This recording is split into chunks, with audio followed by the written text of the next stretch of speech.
Welcome back to Terminus, the Joe Rogan experience of extreme metal. I am Kim Kelly's failed OnlyFans account. And I'm Joe Rogan. You- Welcome back, Kim. It's been a few years since we last talked, and a lot has changed in the world. It's really good, because I just had the idea to do that when I found that Kim Kelly is now working for fucking Teen Vogue. Well, we all knew it was coming, right? It's man, it's a better place for her, you know? Yeah, I think the sort of the authentic rootsy proletarian finds her way to the heart of the neoliberal culture industry. Wow. Interesting how that works. She can expose the youth audience to cool bands like Iskra and Merker.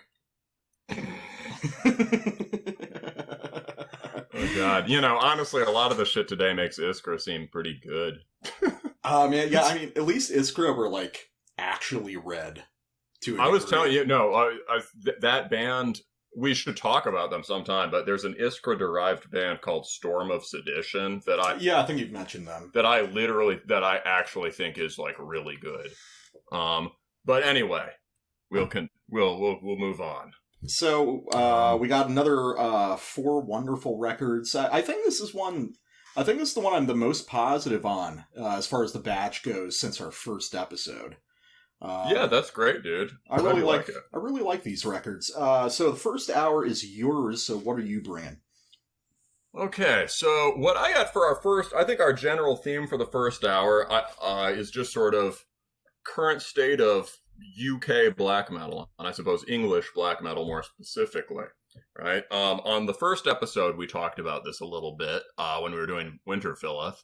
There's been a long-running question as to, is there a UK black metal sound or an English black metal sound? What does it mean to make English sounding black metal? And has there ever really been a scene and an aesthetic that's coalesced around this idea? Yeah, obviously there's been a ton of English black metal bands, but there've been plenty of really good ones. Have they ever had a defined sound the way that we'll find in France or Poland or something like that? Or basically anywhere else. I mean, you know, there's questions as to whether it's ever sort of coalesced as a single thing. But I think English BM is having a good bit of renaissance might be the wrong word, but the English underground is really strong right now, probably stronger than it's ever been. So we can talk. So what I've got is the new one by Axis of Light. This is self-released.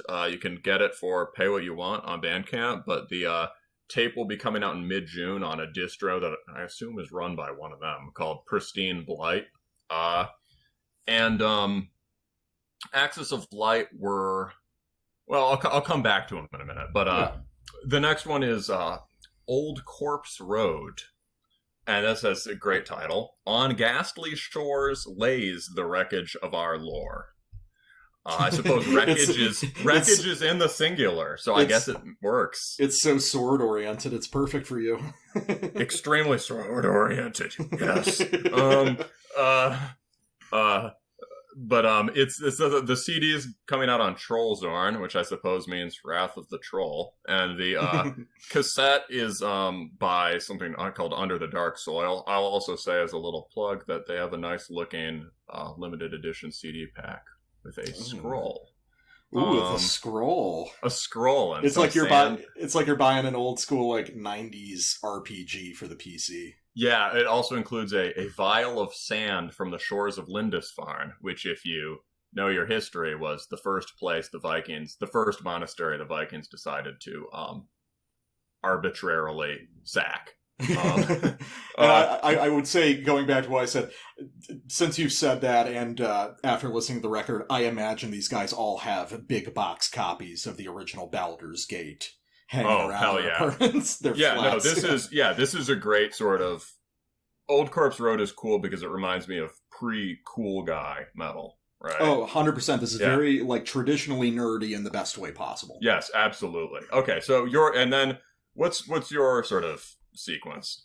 Well, I've got a couple records, kind of far afield from each other, but I thought they were interesting choices. So typically here we specialize in, the extreme reaches of metal, black and death and gore grind and, what have you, doom. But here we brought something, a little bit closer to the mainstream. This is the new record from Gravedigger, seminal Teutonic heavy meets power metal band with Fields of Blood, their 19th full-length record in a career that's going on 40 years now. That's released on Napalm Records, whatever. It's a label. I can't believe we're reviewing something from Napalm, but here we are. I mean, whatever, it's fine, It's metal has its own mainstream. Broken clock, And then after that, in the complete opposite direction, we were looking at Basement Torture Killings, actually, ironically, English death grind band with their fourth, I believe, full-length record called Lessons in Murder, an Interactive Audio Course in Homicide, which I discovered because it's released on one of my favorite labels, Bizarre Leprous. And this is kind of unique because Basement Torture Killings is, despite their moniker, kind of accessible music for Bizarre Lepers who tend to specialize in like the really far reaches of gore grind and kind of noisy, crusty stuff. I looked through their list, and honestly, I'm not that into the whole gore thing, that, but a lot of the stuff on the list is kind of like looks kind of interesting, and I actually bookmarked some Portuguese porno grind. Oh, definitely. And I can kind of talk to you when we get to that record about where Bizarre Lepers stands, kind of the history of Bizarre Lepers is from no longer the Czech Republic. I always have to remember Czechia. And the well, that's because we're we Czechs are sort of getting over the legacy of the legacy of the Soviets and the artifice of Czechoslovakia and all that, right? So it's like, how about it's just the place where the Czechs live? But yeah, Bizarre Lepers is a very long-running Czech grind label, and the Czech grind scene itself is something that's very interesting to explore. So we'll wrap around and we'll talk to that when we get over there. But let's dive right in. Let's talk about Axis of Light. What do you presented this band to me? I'd never heard of them before, so give me some background. Yeah, so let's see.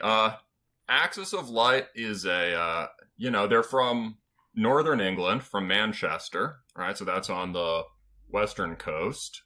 That's Manchester, you should know in music history, is where Joy Division's from, and a lot of other good. I think it's also where the Smiths are from. Lots of good 80s music. Yeah. Might be wrong about the Smiths, but whatever. It's all the same shit. It's been a long time, but it's so they're from Manchester, and I was aware of them years ago. Some guys I knew were really into them. And then they sort of disappeared a little bit. It looks like the last thing they put out was the Northern Ascendancy EP in 2016. And so it's been a minute since we've heard from them. And what's interesting is that they played like extremely noisy, distorted black metal that you could hear coming out a little bit of. I would say you could hear it coming out of the Mysterious Guy hardcore scene.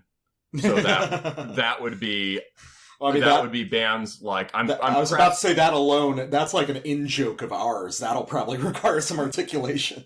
Well, it used to mean. It meant something to hardcore people. Like I have like a friend who literally says, "Yeah, I was into the Mysterious Guy stuff." But yes, it was who's that guy? It's bands like Grinning Death's Head or Church Whip or there are. Or a bad example like Bone All, Yeah, Bone All was that's the first thing we bonded over, was Bone All being kind of overrated. Yeah, kind of. But basically this stuff that was very like Ildjarn influenced hardcore or hardcore influenced Ildjarn worship stuff that was big back in like 2010. Mm-hmm. What's the label? I'm gonna try to find the label again. I'll come back to that but basically they clearly have a hardcore background and it's extremely noisy. However, the guitar playing is extremely melodic in a lot of their songs. And it's melodic in a way that kind of was ahead of the curve, because we've talked before, I think in a number of our last episodes, about this turn towards more melodic stuff all over, right? This huge influence from certain kinds of Finnish and French black metal. And you could put it in terms of, and also, let's say on another side, kind of things like Druid. A really good example of that is kind of the chivalric black metal that's come out of France recently. Mm-hmm. And this it's sort of always been coming out of France. It's resurging now. True, but now they're literally writing about knights. That would be its own episode. But they're playing guitar in this sort of flamboyant, hyper melodic way, and that's only intensified. So this EP, this new one has even more of that. So I like the idea that they were a little ahead of their time and now are releasing something that's very in step with what's going on. Yeah. But I think it brings we've talked about my pickiness about what constitutes good kind of noble or melodic or highly consonant BM. Mm-hmm. And I think this band basically gets it right all the time, because it's extremely catchy. It's even sentimental at times, as we're going to talk about, but it's also just got this, with high tempos and the fried production, just withering aggression, right? Yeah. And so I think those are all strengths. So let's play an example. Do you want to lead us off with your example? Yeah, I'll lead off with my sample, and I'll get into a little bit of what I perceive in this album, and I think that's going to be a whole discussion in and of itself. So This is going to be off the opening track, which is called On Whom the Red Moon Bleeds. And we're going to play a sample from the back end of the track. And, let me just play it through, and then we'll kind of piece together what's going on there. All right. Sounds good.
So I imagine that just people listening to this, that's going to raise a lot of questions right there. This is, it's like I almost...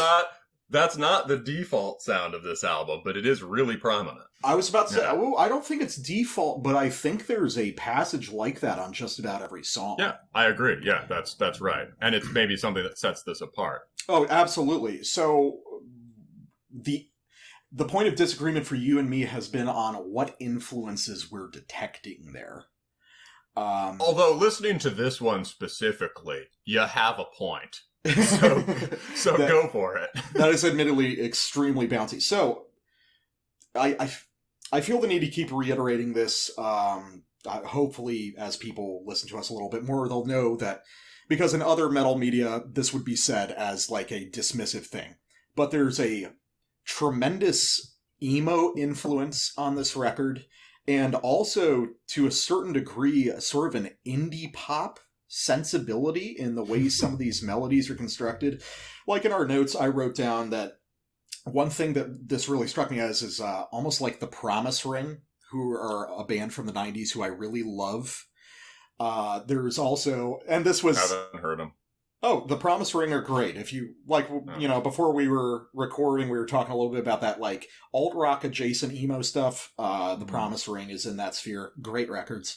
Name is easily confused with Purity Ring, the sort of anodyne supermarket witch house thing. So that's probably why I forget about them. But also, and then to fuck with you to a degree, but I also think it's valid, is mentioning Tiger Trap. And again, not not a band that I hate. I like Tiger Trap. I think you're the only person I've ever heard mention Tiger Trap. I still don't know how they sound, but I like. I actually really enjoy a lot of the early Riot Girl stuff before it got. Is it like twee Riot Girl? It's definitely jangly Riot Girl. You know. So I mean, coming from Manchester, right? I mean, they are in one of home turf for jangle guitar music, and the first band like playing the something, Smiths is definitely the first band playing something like that would be the Smiths. And actually, now that you say it, the chording reminds me a lot of Smith songs. You know, think 100%. about major key stuff that still has this kind of wistful feeling to it and some power. Yeah. So like Cemetery Gates. I mean, Cemetery Gates is a good example. Morrissey's a dipshit, but the Smiths are a great band. Morrissey's the shit, bro.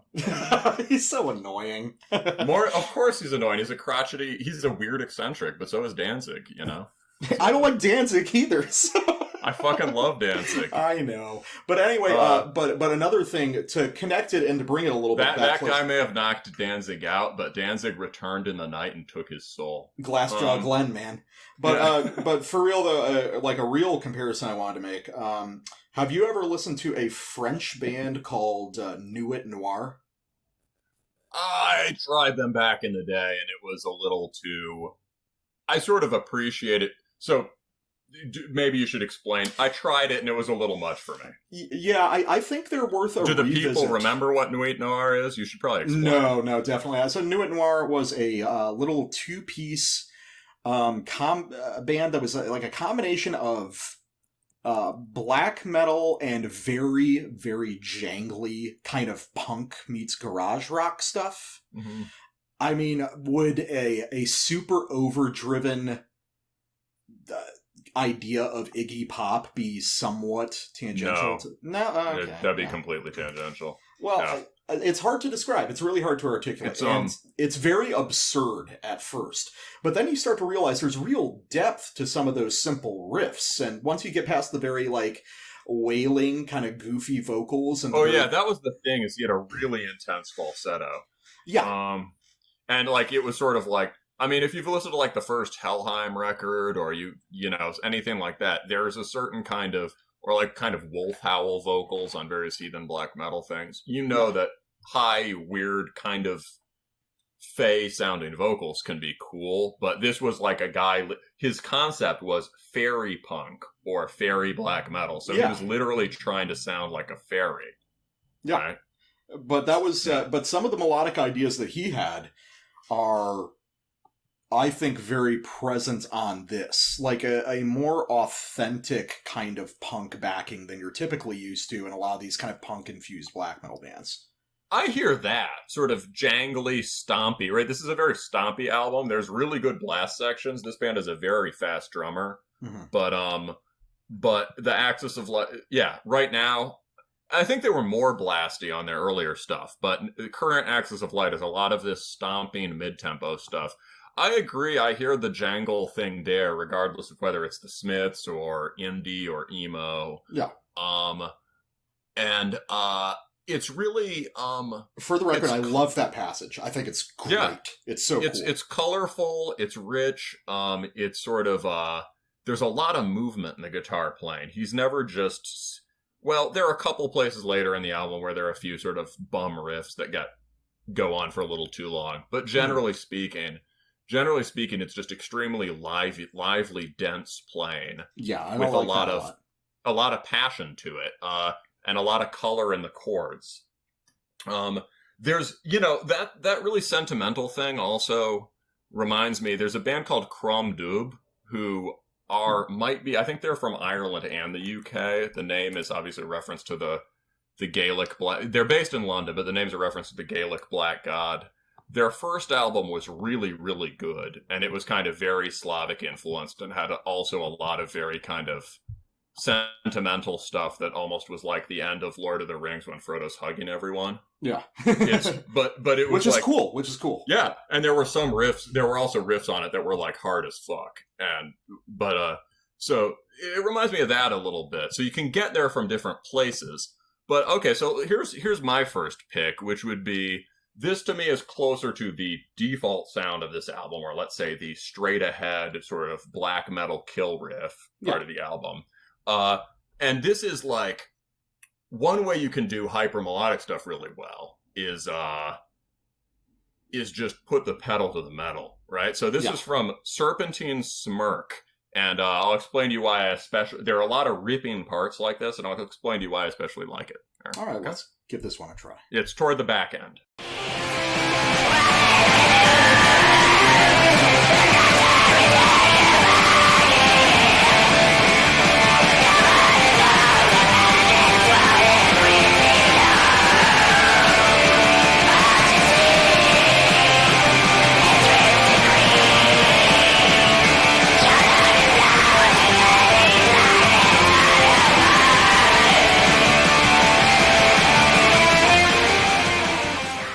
I just kept listening to that. Sorry.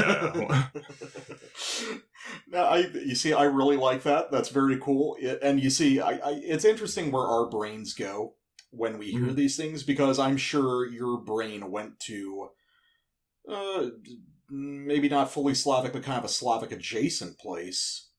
And okay, what were you going to say? Well, no, I was going to say, but if you really kind of reach back into a catalog of almost early pop punk, you're going to see a lot of reference points, because especially the very opening riff, which if you're listening to that sample, you'll get like the back end of it. Sure, that could have been on a Pennywise record. Well, I was going to say, and even the second riff, the one that's really emphasized there, could be on, like, one of the very early Offspring records. That could have been off Ignition or something like that. I think it's way too fast. It's too fast, but some of the melodic basic chord shapes, sure, maybe. But even the, like, slightly more advanced guitar playing, there's a lot of subtle kind of intricacy to some of those early Offspring records, and a lot of early pop punk in general. If you want to compare it to emo or pop punk, I would say a very good reference point for this band would be, and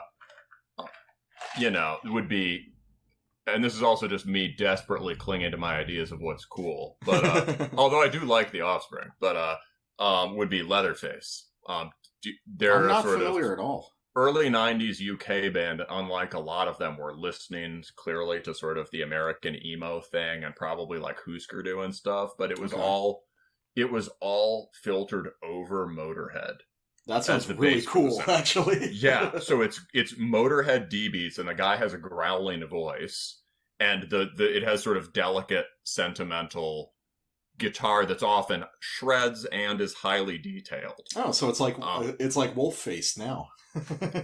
Well, I haven't heard of them, but that sounds good. They're cool. I'll talk to you offline a little bit. Yeah, all right, word. They're like friends of friends. So, but to me, what this really reminds me of, not Slavic, really, it's Satanic War Master. Really, Satanic War Master. Think of like Corellian Satanist Madness. Think of the fast descending scale stuff on there. Yeah.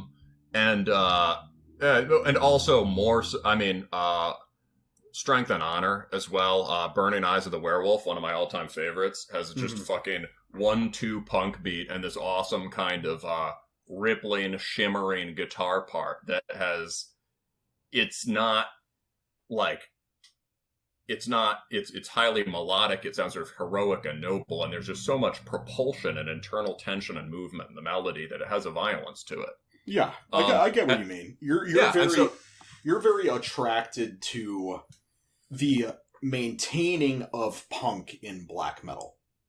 That yeah, certainly. And I like ripping 1-2 beats, absolutely. Because it's interesting because, we've talked about this before, but it's like, I'm not a fan of Satanic War Master, but I'm a big fan of all the people who ripped him off. And this sounds like those too. Well, to a degree, because the people who rip Satanic War Master off strip out a lot of the punk and just take that riffing style and elaborate on that within a more conventional black metal form. Oh, that's right, for sure. Absolutely. Which is in a sense kind of the root of the Finnish sound these days. Yeah, no, that's right. Satanic War Master is extremely punky, and there are other Finnish bands that do that. Another one this band reminds me a lot of, and I'll get to that more in a second, is Siilinvihollinen. Who are really good sort of contemporary band. Actually, when I started really digging back hardcore into black metal, a number of years after taking maybe like a year or two where I was a little bit less obsessive because I was listening to other stuff, dating a goth chick, whatever. It was sealant. It was sort of that really helped do it for me, but it's sort of very stompy, finished BM, and it's not as uniformly melodic as some of it, but it has extremely lovely melodic parts that are often kind of melancholic, right? Yeah. And it has this blend between the kind of fast punk beats and then these oi stomps and this kind of lilting melancholy or Finnish sourness under it. And so these chords remind me a lot of that. And the other thing I like about this is like, that's 3 riffs, basically. I mean, the chorus is basically 2 riffs in 2 different styles, right? Yeah. You get that driving kind of, it can sound like Offspring. It can also sound like sort of just a very just elemental pagan melody. Well, maybe that sounds Gravelandy. It's very open to interpretation. Yeah. But I do think it's interesting. It's interesting how this whole, well, I mean, a lot of that's descended from punk's like weird second order influence from folk music, which is kind of a discussion in itself. But I think this album's a really interesting Rorschach test for kind of what you perceive in black metal. Because I imagine this is one that everybody can get something out of. I agree. I certainly think that of our relatively tiny target audience that so far consists of our friends, I think a lot of people will like this one. So I want to so you presented something that you thought was kind of the default mode of the album. I guess this next one is kind of my pick for that. Let's go. This is the opening of a track called Scowl. And it's kind of a 2-part sequence where 2 riffs have very different influences, and we'll talk about that in just a moment. So, the opening of Scowl.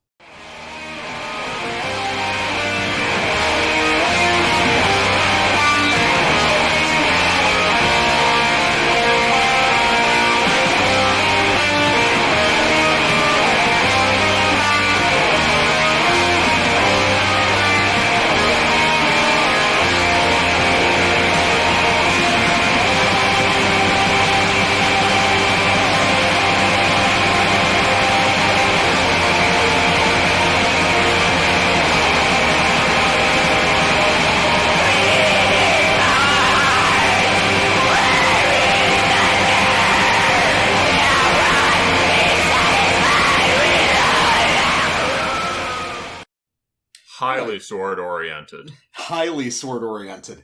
So this one... Oh my god. That second one... Okay, you say what you're going to say, but... Yeah. Well, I was just going to say, I think this is an interesting thing, because it really shows you what their influences are. Because the beginning of that first little arpeggiated riff, that could come, if cleaned up a whole lot, off the intro to, a British power metal record. That is very rooted in British folk and kind of traditional British heavy metal. But then the following riff, the primary influence I detected there was something like Branacald and some of the other Blazebirth Hall stuff. Satanic Warmaster. Is that Satanic Warmaster again? Yeah, I mean, it could be in the sense that there's somewhat similar chord, sliding 2-string kind of power chord harmonics. Well, I was thinking of more just like that monolithic stillness, that frozen stillness that Branacald has, because Branacald is probably especially as I've gotten older, one of my favorite bands. No, I'm sure they listen to that stuff. I think the influence of the Blazebirth Hall is one of the most sort of undersold things in the history of the last 20 years. Oh, well, we've talked about this, how no one wants to admit that it's black metal's dirty little secret. Blazebirth Hall has they have been probably one of the single most important groups to changing how modern black metal sounds. And you can add Druid to that, but I'm pretty sure if you go back, there are Druid covers at BBH. Oh, yeah. A lot of those, it's the whole Ukrainian or they played on a tribute to them. It was Graveland and the BBH, and then Druid sort of takes that and makes it more a little more accessible, or more romantic. Yeah. The influence of that sort of Slavic black metal on even extremely mainstream things like Wolves in the Throne Room, right? Yeah. whose basically whole thing was sanitizing that stuff on every level and putting it Yeah, up, right? people, I remember back in the day, people like to claim that it was Weakling that started the whole thing. No, it was all the Blazebirth Hall bands. You're going to have to deal with that at one point. Yeah, I could never get into Weakling, man. Neither could I. It just never did anything. There are individual good I can tell how it's less lame than a lot of the stuff that followed it, but just individual good riffs, but less than the sum of its parts. Yeah, it was more of a metal record than a lot of its imitators, but still just didn't do much for me. Yeah, anyway, so on that, so I also, that chord is also very Satanic War Master. It's the block chord blast parts of it, and it's on, like, you could hear it on the beginning of Strength and Honor, I think track 2. You could hear it on, Eaten by Rats has some really good straight blasted parts. But like, yeah, it just taps it. Basically, the BBH stuff and the Satanic War Master stuff is just, that's what's hot right now, right? Yeah. This sort of, how do you get to a certain kind of elegant melodicism on a relative shoestring budget, right? Yeah. And what this band does is also just better guitarists than a lot of people who do this. So the way that he fills is so agile, and it has this thrashy quality to it, or whatever. Yeah. The other band this reminds me a lot of is Finn from Chicago. Finn they broke up, unfortunately, but they were a fantastic USBM band who sort of took the Satanic War Master Sargeist style and pushed it to an absolute extreme with like 4-string chords, hyperspeed playing, and just everything dense and filled in. And this band has that too. I would call it, you've heard the term horror vacui? What? Horror vacui. No, I have no idea. Like horror of a vacuum, all right? There's the cliche phrase, nature abhors a vacuum. Yeah. People use that to describe like Viking jewelry or whatever, or like engravings on cathedrals, stuff in this Gothic medieval style. Or the density, the density of Dark Ages and medieval style, right? Mm-hmm. Things are filled in. There's just this sort of overflowing detail. And this guy nails that in his guitar. Yeah. Okay, and so the last thing, as long as we're talking about sort of, verboten influences on contemporary black metal, I would never, who knows what these guys listen to, right? There's all kinds of convergent sort of evolution or whatever. Yeah. But I would say that another source for the extremely sentimental parts of this album, which I think the band ties into, they say like, right? They have this, the album cover has this sort of like old looking sort of street. I think it's actually from Glasgow, but it's sort of old looking northern UK kind of rundown street. They're going for this kind of, it has this kind of pagan-y feel, but also this kind of early modernity feel, or like early 20th century vibe, and, folklore. It's very folkloric. A lot of the lyrics the song titles seem to be referring to folklore stuff. Yeah. So this sentimentality that's associated with that, another source for it is Bill Skrnir. Mm-hmm. And Bill Skrnir is both stomping, mid-tempo, extremely aggressive, and highly melodic, right? Like, and very melancholy at times, like almost alarmingly so. Like there'll be one riff where he's just going, ah! And then, suddenly there'll be this sort of like yearning emo chord that comes in on the back of it. Very traditionally Berzumic in a way that most people can't access. Yeah, well, it's certainly that, yeah, but it's also, it's like Bellis before Bellis came out. A lot of this had been recorded before Bellis. So, okay, let's try this one. So, Hooves of Stone is a great one. This is the second track, and it has all throughout. It has this sort of swaggering kind of knightly rhythm to it, and then it breaks into these lovely yearning melodic things in a way that really reminds me of Bill Skrnir. All right, so it's actually Stone Hooves. You made it cooler sounding. Yeah, so you're gonna. Oh, whatever. Okay. Yeah, you're gonna hear a melodic. Basically, like we go melodic break back into the transition to melodic break, back into the sort of swaggering pattern. I think. Yeah, right. I think that sounds about right. Let's give it a shot.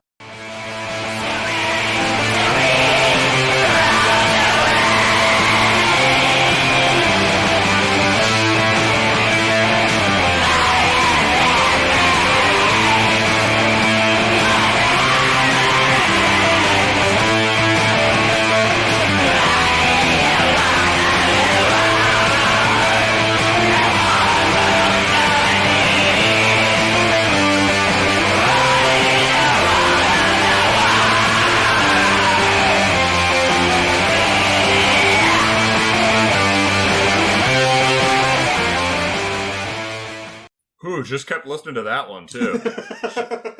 Every time. So this is just a great album, right? Well, yeah, it's very good. I will say that's a part that appeals way more to your sensibilities than me. Because you think? Yeah, that one cleaves a little too closely to what I consider, like, the lame parts of Satanic Warmaster and that kind of movement. Like, once there's... So?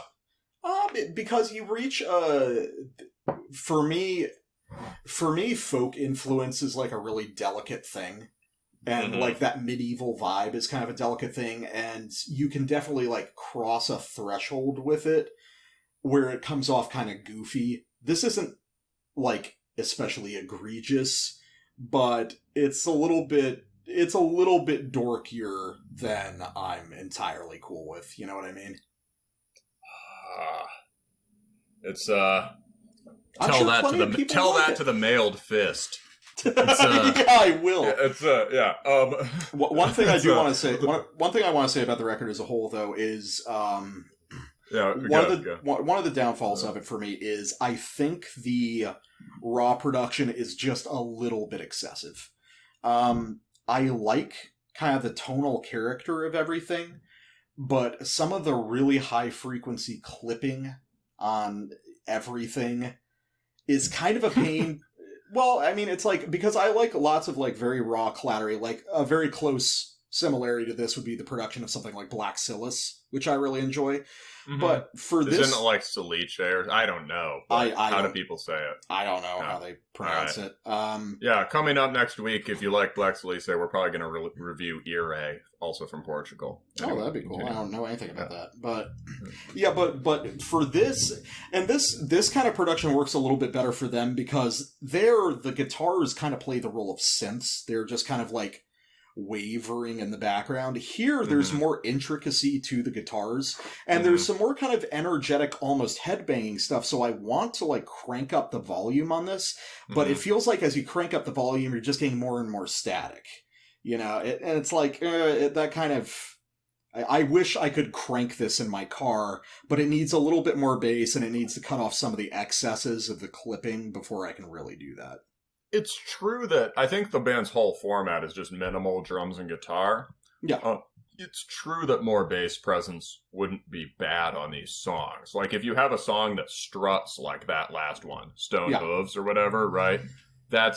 You want a bass anchoring that and sort of pulling you could even do that. You want it to rhythmically pull against the guitar. You could even do that with just a little bit more presence to the drums, I think. You wouldn't necessarily need, like, a bass guitar or even need to touch up the mixing so much, but a little bit more body to those drums might provide some of that low-end rumble that I think this is missing. I think it's, that could be good, and the drummer's great. I will commit black metal heresy and say extremely tinny high-end is usually not my favorite.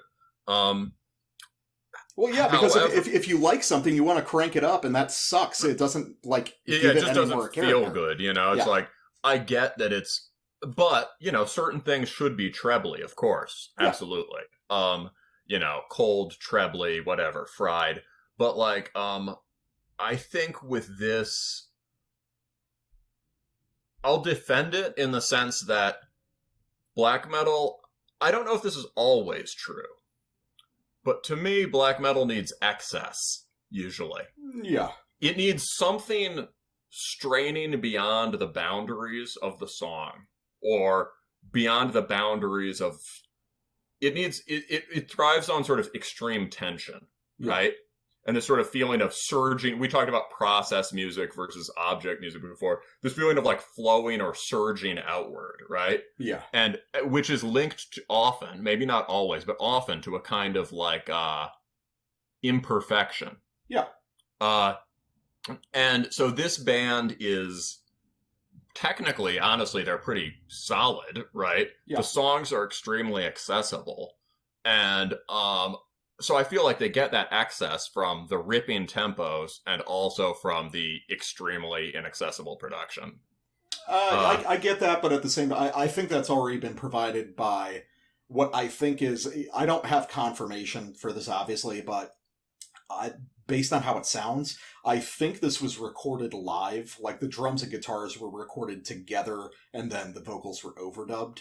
And I feel like that provides a lot of that tension and a lot of that kind of intensity. Yeah, it does have a live feel for sure. Yeah, and I like that. Yeah, and I think that bridges the gap enough that you can back off some of the like extreme ends of just the real white noise stuff. I think it's their they've moved much more towards sort of songy, melody based, more folky sounding stuff. Yeah. Their original stuff definitely had the kind of heroic vibe, but it was extremely like blasty.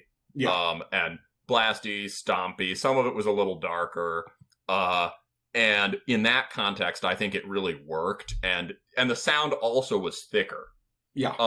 So having this, because for a lot of reasons, but so shifting to this more orderly kind of folk song based thing with these kinds of detailed horror vacuum melodies with the really harsh production, I can see, there would be a different way to give this an organic production, basically. That being said, really enjoy this one, and I'm actually eager to see what more stuff they do. I hope they keep going. Hopefully you won't have like a big gap or anything, because it's like this has momentum to it. They could really launch this and because I'm interested in seeing them do like a proper full length. I know this is categorized different ways on different websites, but it seems like an EP to me.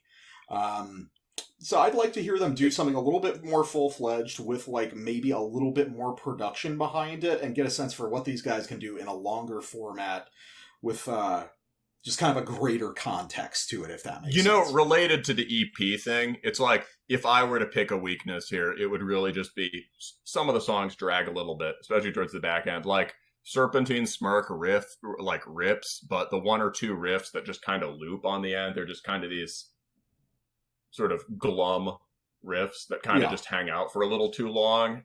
There are some holding action riffs. If you cut a little bit of the fat, the thing would have been paced like a really tight hardcore EP. Yeah. Which I think is one of the best forms of music there is. So it's, maybe even, maybe on the next one, either go for a more expansive epic palette, write a fucking 6-minute song, or just make them all 2.5 minutes. I think we're in pretty good agreement on that. Let's take a quick break and jump into some more UK black metal. The Return of Darkness and Evil, bro. All right, so next up, we've got Old Corpse Road on Ghastly Shores lays the wreckage of our lore. So tell me a little bit about this band. Well, not hugely familiar with them before this. I think I'd seen the name. So I'll read their Bandcamp description first, honestly, because it's pretty good. Let's see. Here's their description. Old Corpse Road have carved their name into the UK black metal scene by producing classic, yet unique, British black metal based on the dark folklore of Britain. The Darlington-based six-piece formed in 2007 and take their name from a coffin road in the Lake District. Dynamically, their music flows from fierce black metal through to powerful melodic passages and onto serene yet haunting moments. Okay, yeah, so basically... What are you going to say? Oh, I was just going to say, so right here... This is something we need to talk about. Mm-hmm. They're doing what you were talking about being annoyed by people doing, which is avoiding the word gothic. Because... that's true. Old Corpse Road is fundamentally a gothic black metal band. I 100% agree. Yeah. I was thinking, where do I put this in my Windows Media files the other day? And I thought, this is obviously gothic extreme metal. No, yeah, 100%. Because and we're going to come back to this a few times, the predominant influences here are early Cradle of Filth and Hecate Enthroned, and sort of this limited lineage. Hecate Enthroned really does sound like a black metal band. They're very substantially more black metal. But they are pretty gothic. So. But they are also very gothic, yeah. And, I mean, early Cradle of Filth is, to a large degree, very black metal. Yeah, that's true. Yeah. So, what we got here is... sort of a continuance of that aesthetic idea. I'm sure there's more, but those are the two very obvious reference points. Are there more that you can think of? Let's see. So, I would say, well, in terms of the whole idea, I was thinking, so this relates to the English black metal question, right? Is there an English black metal sound? Axis of Light, do they sound that English? Well, they kind of sound French. They kind of sound Finnish. Sound a little Ukrainian here and there. They're all over the place. But the jangly stuff really does, I think you've made a convincing case. The jangly stuff probably does connect them to different kinds of English guitar music. Yeah. And you can hear a certain kind of generally, I mean, in terms of just map of associations with other metal and with other kinds of music, English folky vibe in it. Sure, I hear that. Mm-hmm. And, they've got their sort of folkloric song concept. So it's definitely has some color to it. But Old Corpse Road sounds really English. And I was thinking that in terms of how we define an English black metal sound, right? I floated the idea at the end of the first episode, although I've seen someone say this somewhere on the internet, maybe on Metal Archives, that the, what if UK's analogy to the second wave scene was really peace-filled doom? Now, that concept... It kind of makes intuitive sense. It makes some sense. So what if it makes a little more sense if you say England's analogy to black metal is Gothic extreme metal, right? Which would include Peaceville Doom and Cradle of Filth and Hecate Enthroned and Akerkaka, who I think are really underrated. Yeah, and I mean, that's definitely true because all the Peaceful Doom stuff is inherently Gothic. Yeah. We call it Doom Death, but it's very Gothic music. Yeah, and so this would be the analogy. And I think there's plenty of Peaceville stuff, and there's plenty of doomy stuff here. Yeah. Maybe not specifically Peaceville Death Doom, but so the Gothic extreme metal thing, I think, is the English analog to satanic black metal. That seems agreeable. And there's also another wing of English stuff, English bands doing the heathen thing and the raw lo-fi heathen BM. And this band actually is kind of what I wanted to talk about before we got started even is like, one reason this band is cool, they've been around a really long time, right? Some people really like the Meads of Asphodel. I don't get it, but this band did a split with the Meads in 2010. And they've kept almost the same lineup, as far as I can tell, from 2007, and certainly the core members, or 2008. So, and it's a 5-person band. So they have a lot of experience. And they come from near Durham in the Northeast. So not totally, on the other coast from Axis of Light, but they're part of this Northern English black metal thing. And there's this one guy, the guitarist and vocalist, The Bearer. They've all got these spooky pseudonyms. He seems like a touchstone for a lot of really good nowadays UKBM stuff. Mm-hmm. So there's a lot of buzz right now around Thy Dying Light. Who I'm vaguely familiar with. You would like because the name references Judas Iscariot. Always good. I mean, it's very dark throny too, but I think you'd like it. It's it's just very straightforward stuff. Well, let's give these guys a little context before we get further as to what these guys sound like. Let's talk about your first sample. I know. Yeah, I always want to talk before the context, but it's important to put the samples in. It makes more sense to people, Yeah, I know. That's what my friends have said too. So let's roll. All right, so what have you got? So what do we think is the most representative that we've picked? I don't know because Seafire, Harbingers. Why don't we do is Harbingers more? Harbingers is pretty straightforward. Let's do that. This is one of my samples. This is off the after the intro, the opening track, Harbingers of Death. We'll just do a quick little sample there, and it's pretty representative of a lot of the ideas you're going to hear on this. One became the berries in the land, one the blue men in the sea, and the other the northern streamers in the sky.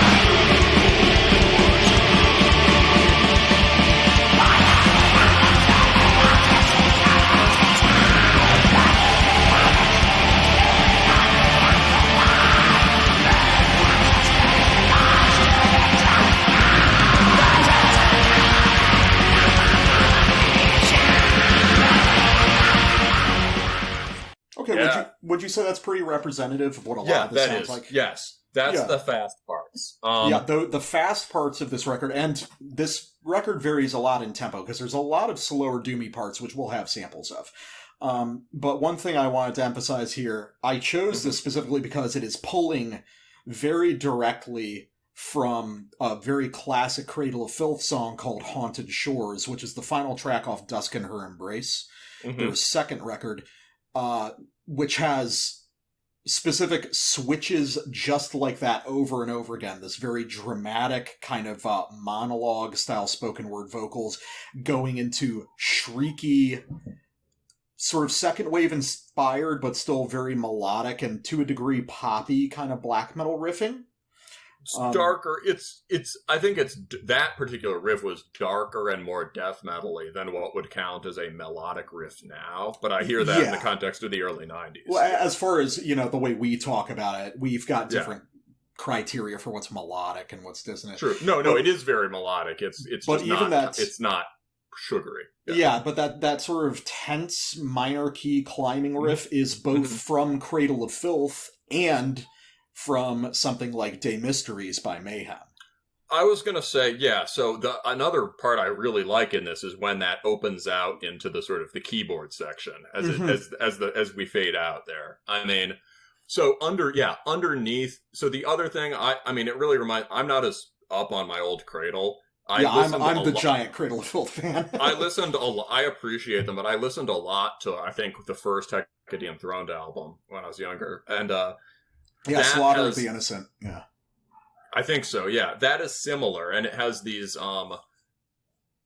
as opposed to the Scandinavian way of being driven by, well, they would have blast beats, they would have kind of rolling hyperspeed Motorhead beats. Yeah. This is driven by hyperspeed thrash beats, right? Yeah. 1-2, 1-2. And Hecadium Throne did a lot of that. Yeah, and so it gives it a very, very driving, but maybe almost even too fast to be strictly like Circle Pit. Yeah, it has a kind of ghostly racing feeling. And what Hecadium Throne did, since you were saying they're much more black metal than Cradle of Filth, what I've always gotten the sense of is Hecadium Throne recombined Cradle of Filth with, like, the first Emperor record. I was going to say, in the background of all of this band obviously also listens to a shit ton of Emperor. But very specifically, like, Wrath of the Tyrant and In the Night Side Eclipse, and not further than that. No. Absolutely not. So let's get They listen to the best Emperor. Yeah, of course. So let's get to one of your samples, just so we can get some more context. Yeah, so there's huge range on this album, basically. So here's another one that I think is, although some of this album has that ripping feel, a lot of it feels very slow. Like, it feels majestic. And this is I think this sample shows within like 50 seconds them traversing a huge range of styles, has a lot of that Emperor influence, and has this kind of majesty or weight to it all. Okay, so this is Sea Fire. All right, let's give this a try.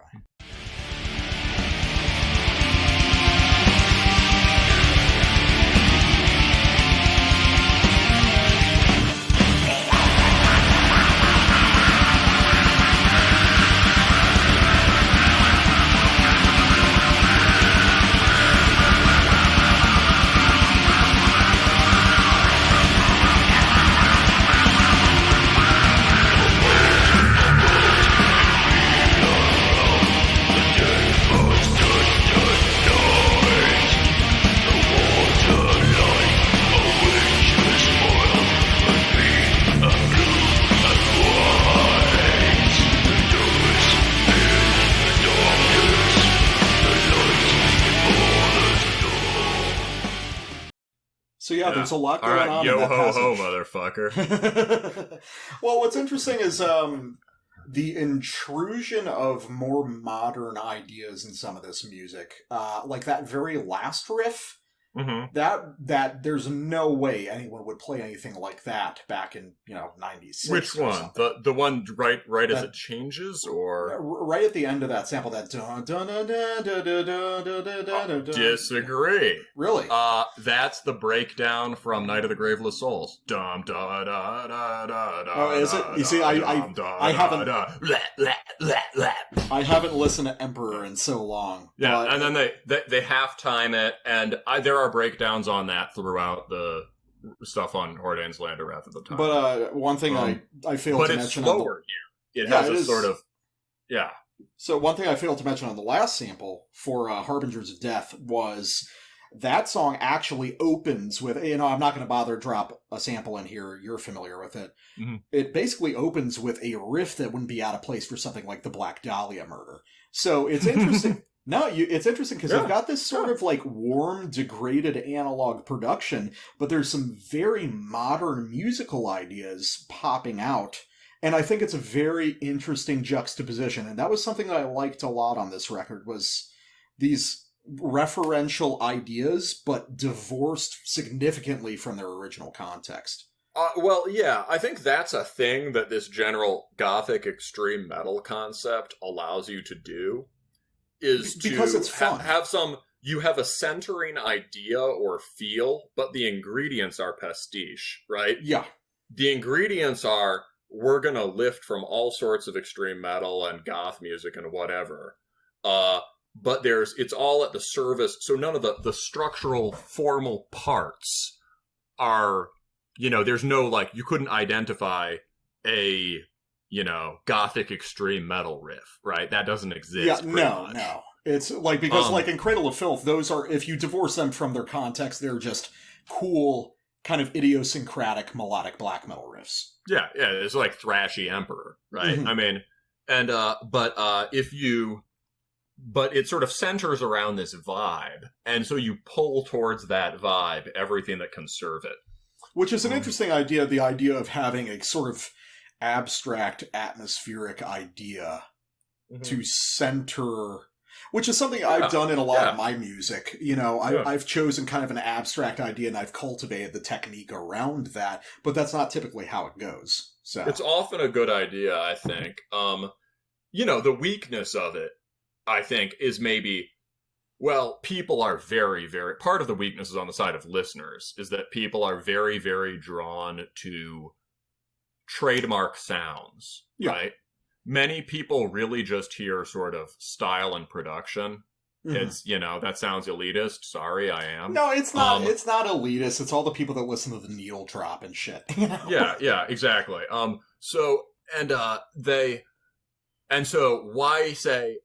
In the early 2000s, bands like Akerkak and DSO were neck and neck as sort of already extreme bands, but it's really clear which one had the bigger influence. Yeah. And partly that's because DSO has a more obvious brand, right? They have a style. 100%.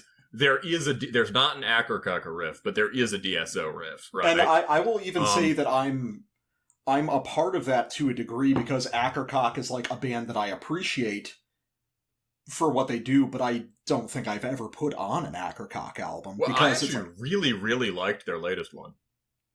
Oh, yeah. Which takes the prog stuff even further. Yeah. Well, something you say, it's like, I get where you're coming from, but then the idea of having a trademark, couldn't we be more charitable and say, having really distinct creative ideas? Oh, no, I don't mean to be mean. So sorry. Okay.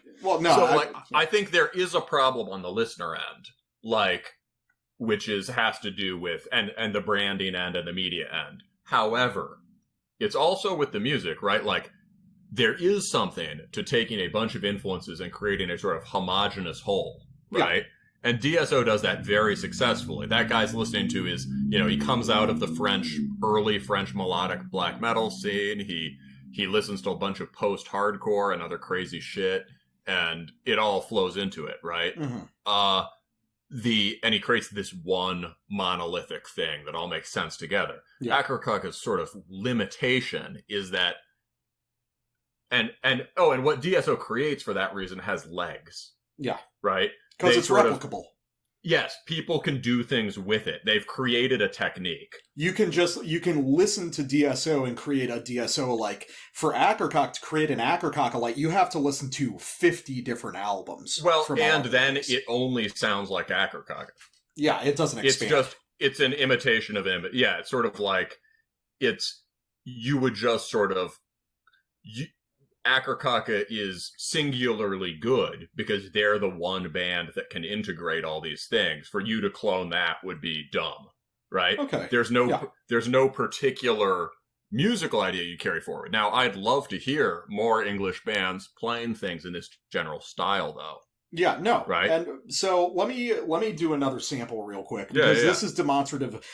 So overall, I really enjoy this album. I think it's cool. But here's an example of what I think is like one of the points where they're not as successful.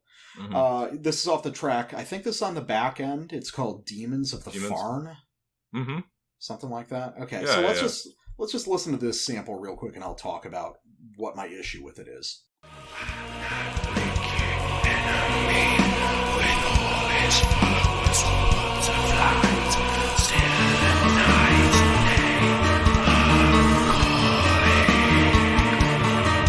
calling, screams on the waves and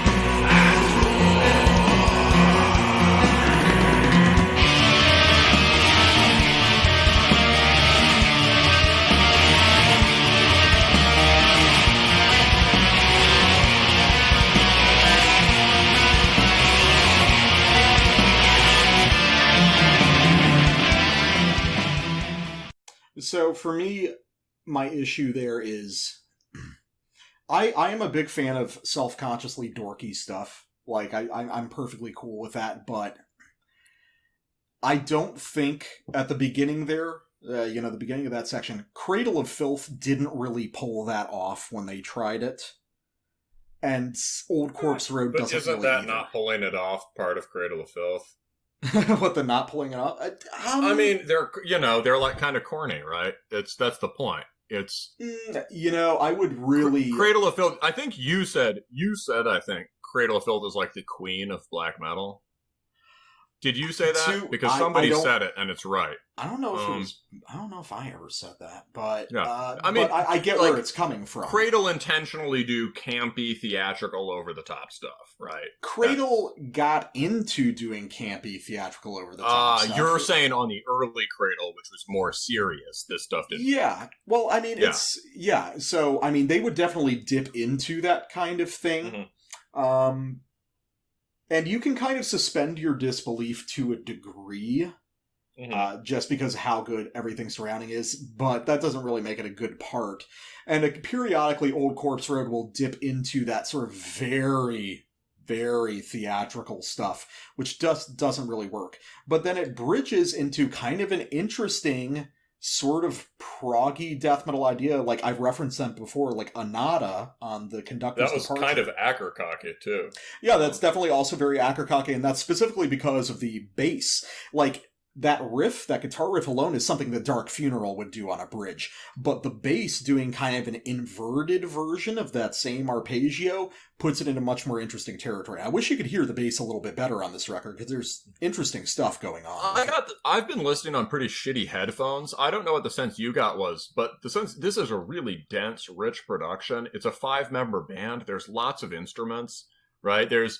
But like it's deliberately flattened a little bit. It's a little flattened. I hear all of the instruments kind of in the same, competing for the same space. Whereas I would have, who knows, if this band gets as big as they deserve, and I think they should be really big. They're good. It's both good and authentic and accessible, right? So if they get as big as they should be, I'd love to hear like a remaster or a re-recorded version. That would be cool. But then, real quick, last negative thing I'll say about this. I think that the points where Old Corpse Road falters are kind of the same points that Old Cradle of Filth falters. When you're adhering kind of closely to that style, you sort of recreate the same mistakes. And so one of the big things is the songs are kind of laborious. There's a lot of very long tracks. Like, I mean, there's a 16-minute epic, which actually isn't too rough to listen to. It's got some sick riffs. No, it's good. But Yeah. some of the, 8 to 10 minute tracks, they kind of drag a little bit. And the other thing is, Cradle of Filth, especially early on, had a lot of trouble kind of bridging ideas, especially when going from hyper melodic kind of gothic black metal to something more aggressive and Norwegian. Mm-hmm. And I see the same thing kind of happening here. There's some stumbles when they're trying to bridge very distinct musical ideas.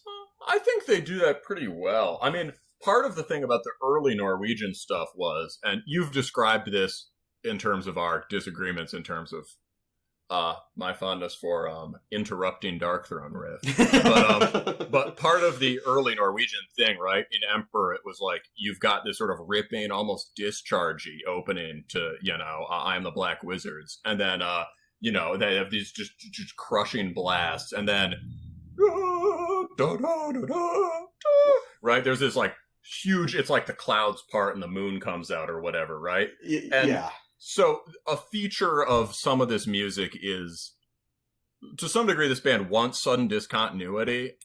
I get the idea. Yeah. If you showed me some of those places, we'd probably agree, right? But I think in a number of places, like in Seafire, I think they do a good job of picking out darker and more dissonant riffs that don't conflict with the more melodic tenor of the whole. Yeah. It's, they're not, for the most part, they're not like playing buzzsaw death metal riffs, right? No. I mean, I definitely get the artistic idea behind it. And there's places in early Cradle of Filth where it does work, and there's places here where it does work, but it's very case-by-case basis, and it's a risky move to take. And I think that they're running about 50-50 on some of those transitions here. Yeah, I would say also with the length of it, I think I find it sort of, I like a short, tight album, but like, it's also now rarer for bands to release longer and more ambitious things. Yeah. So although this is definitely lower, maybe it's a little less concentrated or dense, I like that they really went for it. And I think the album is sort of supposed to be listened to, maybe not as background music, right? But like while you're reading your tomes of lore, or I get what playing D&D, or like drinking with your buddies, right? That would be cool. I think that's an ideal way to do it, because it can get a little bit too, for me at least, it can get a little bit too long-winded and still for super immediate listening. But I think it's closer to atmospheric music than we might expect. Yeah. It's got an ambient quality to it. It's got parts that will jump out and will make you headbang, right? Yeah. But then it recedes. So there's one last part I wanted to play, which I think to me is the highlight of this. Okay. And this is, I'll explain more after, but you hear this motif forecast at the beginning of the song, and then it totally goes away, and it comes back here. So let's go. The Black Ship. Traveling against the wind, retribution in their eyes, hell coming for its soul.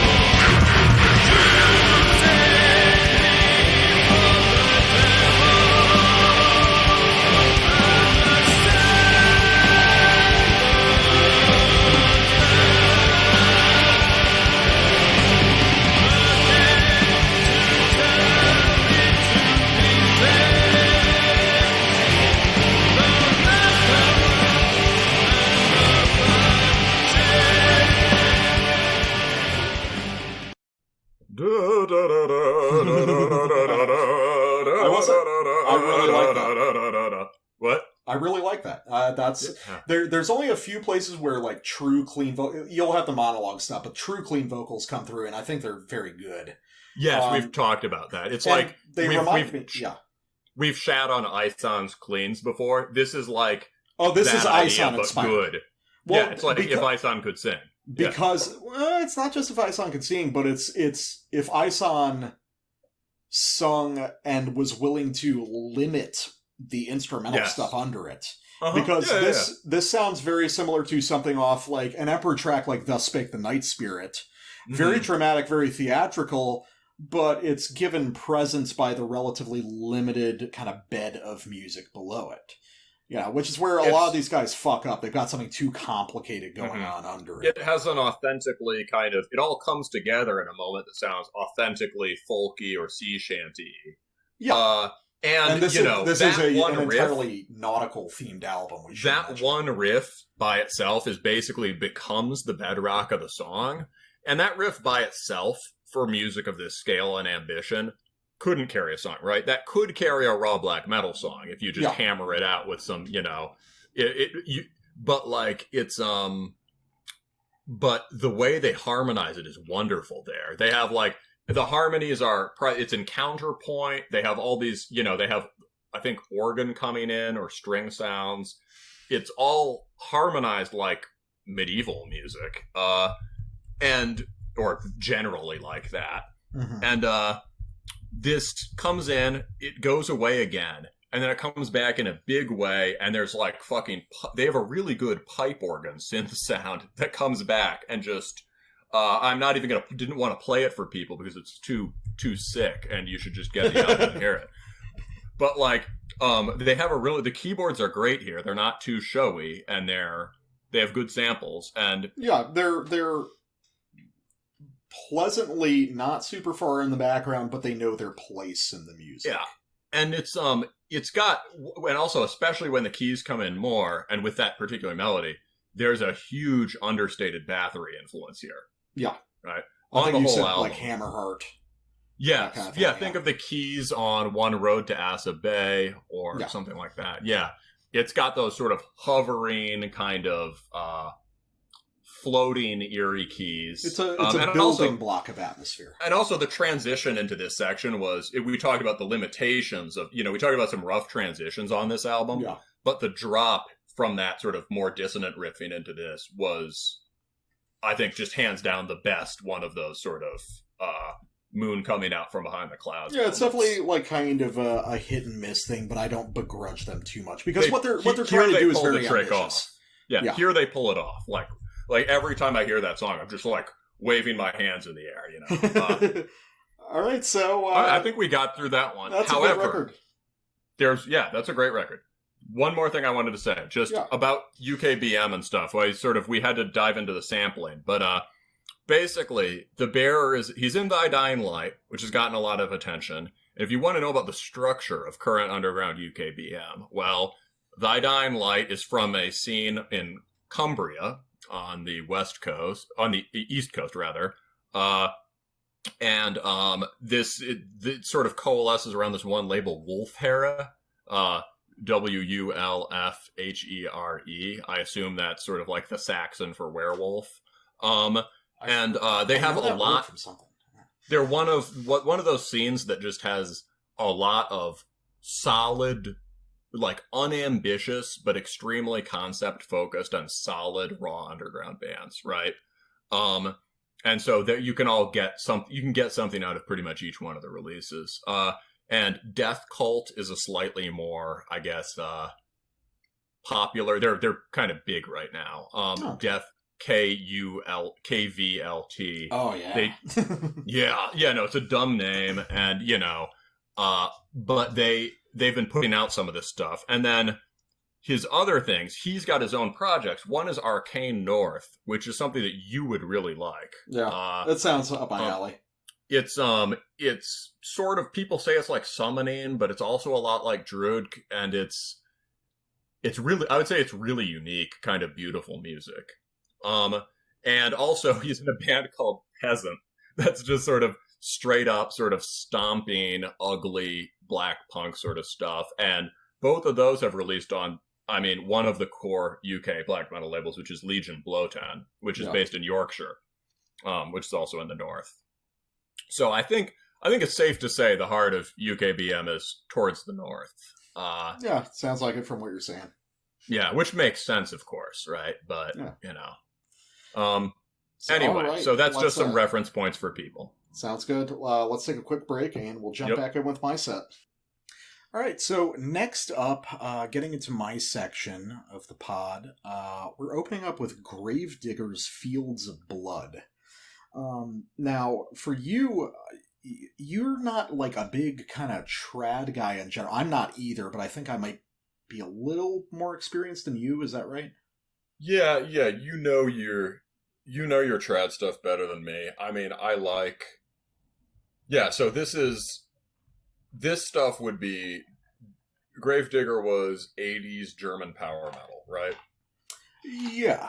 But, of course we need to kind of define what we mean by power metal, because nowadays... Sure, so I'll just say, as far as my background with this stuff for the listeners, it's like, I like Iron Maiden. I like Iron Maiden. And as far as power metal, I've encountered just by, like, back in the Blogspot days, I was able to find some, like shit like Manila Road I really like. So sort of like, kind of, inept, punky, power chord-based USPM I like a lot. Yeah. Raw US power metal is cool, but I don't even know. I just know that that's a thing, and I could name like 2 examples of it. Well, and it's good that you bring that up, because really, Gravedigger, as we understand them now, even though they're coming out of this very rich tradition of German power metal, which would later become sort of the building blocks of the European power metal style, we would now call a lot of their more important records sort of US power metal style. And that refers to kind of a style of power metal that a lot of it's more mid-paced and stompy. A lot of it reaches more towards kind of traditional heavy metal and just little touches of thrash here and there. In general, it's just kind of a burlier, more muscular style of power metal than a lot of the stuff you're probably familiar with, your Dragon Force and your Sonata Arctica and stuff like that. Yeah, I think I like Sabaton, right? Who doesn't like Sabaton? But I imagine Sabaton would probably be closer to the USPM style too, as you're defining it then. Yeah, no, definitely. I mean, they're poppier than those bands ever were. Mm-hmm. But if you want to talk about like kind of a fundamental building block of the US power metal style, you'd probably look at something like Manowar. I do. I also fucking love Manowar. Everyone loves Manowar. Yeah. So, if you don't like Manowar, leave the hall. I just had this idea. I wanted to show you something, just to give you a little more context. I'll sacrifice one of the later samples. I want to show you something off... so Gravedigger's been through several periods as a band. Mm-hmm. But actually, their most important period, one of their most defining ones, was in a very weird time for the style, which was like the late 90s to the mid-2000s. So a perilous time for trad metal. Very perilous. So I've got a clip here. I've time-stamped it for you. This is the title track off a record called The Last Supper, which I believe was in 2003. And this is widely known as like a very good Gravedigger album. This is the one that I initially found as a kid that got me into them. So just listen to about a minute 50, a minute 52, something like that. And that'll give you a good context as to kind of what their bass line is. All right, let's roll. Meet us at midnight. Please hold the flame. Believe my days are counted.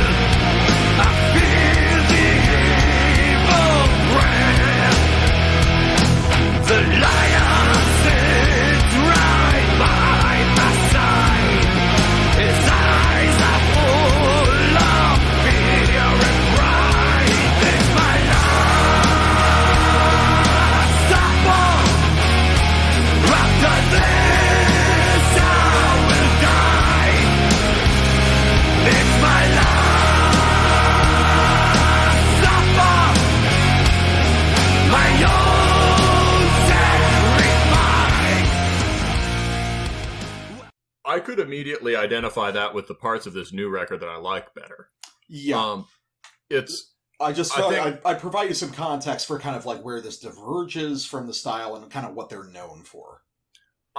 So what I like about this is the sort of like, it's got a lot of nice tension between the guitars, the pacing of the guitars and the pacing of the vocals, and maybe even between the rhythm section and guitars. It's got this kind of churning quality in the slow riffs, and each of the riffs has really nice decoration on it, right? Yeah, I think, in that part, obviously... And it sounds like Manowar. Yeah, it does sound like Manowar, and obviously in that part, the chorus is kind of undeniable. You can't be a metalhead and not, like, raise your fist to that shit. It's a very good darker build, brighter release thing. And it all happens, it's really seamless. Yeah, they're very good at kind of like doing variations on riffs popping up unexpectedly, kind of recontextualizing motifs within these very kind of limited song frames, 5, maybe 6 minutes at a stretch for the most part. You can tell they're very professional at what that was do. Like 3 to 4 different riffs, and within the space of 50 seconds or less, and it sounded just like one thing that happened. Yeah, it's very seamless. Very seamless. I did a little bit of homework for this. I went back and listened to Witch Hunter. I tried their one about the Rheingold, and I couldn't quite get into that. Rheingold is actually kind of like one of their really classic, because that's the one immediately after The Last Supper. There was just some stuff on. We can go into it later, but I really liked Witch Hunter. That had the kind of like aggressive, stupid rock and roll, and you could hear the sort of thrash proximity to it. Yeah. You could hear this is kind of like AC/DC and thrash, and I love that. No, I was, it's funny that you said that, because I was about to say one of the things that makes Gravedigger interesting is in their guitar style, there is a ton of AC/DC and a ton of traditional hard rock that gets contextualized in these kind of epic structures into something way more broad and, spanning than you would typically hear. But I think that AC/DC note is like a really big thing here, and I'll talk about that a little bit. So, all right, as we get into this record, so this is Gravedigger's 19th full length. So, I mean, props to them just for sticking around that goddamn long. Like almost 40 years they've been a band. And so basically this shows us getting into Gravedigger exploring more like full-fledged power metal territory. So my first sample for this record is going to be off the opening track after the intro, and it's called All for the Kingdom.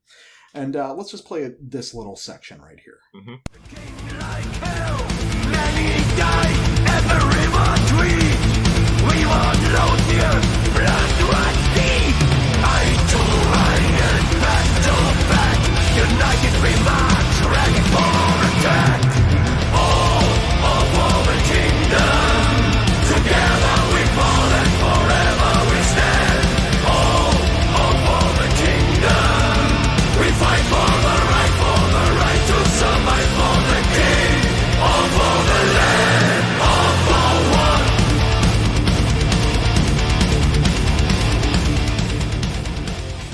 Yeah, no, the first time I heard this song, it kind of just went past, but hearing it again, that's really good. It's very immediate, It's got a nice,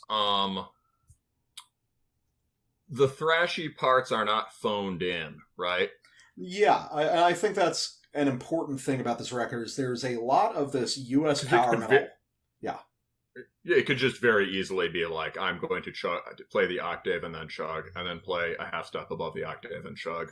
Yep. And it kind of has that quality, but there's a lot more movement in it. And then when it goes to the halftime breakdown, the sort of the downbeat emphases there and the subdivisions honestly sound kind of like hardcore. So that has a good headbang quality. Oh, yeah, and I mean, that's just coming from the kind of trad metal side of this music, being just very devoted to, I mean, you gotta think about even early Iron Maiden, the first couple records, very punk-inspired. There's still that DNA in here.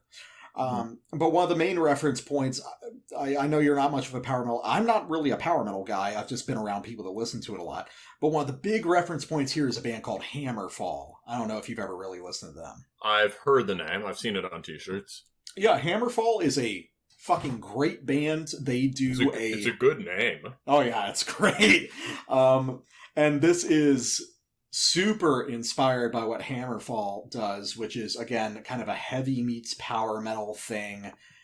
Big like sing-along choruses, never really going super high in tempo, stompy mid-pace for the most part, and they have a record called Ours is the Kingdom, which I think this might be kind of a play on. Yeah, sure. So, well, give me. I've been kind of just ranting. What are your kind of impressions of this? Since you don't listen to this typically, you know? Yeah. So the chorus again. The first time I heard the chorus, I could take or leave it. The second time, I liked it better.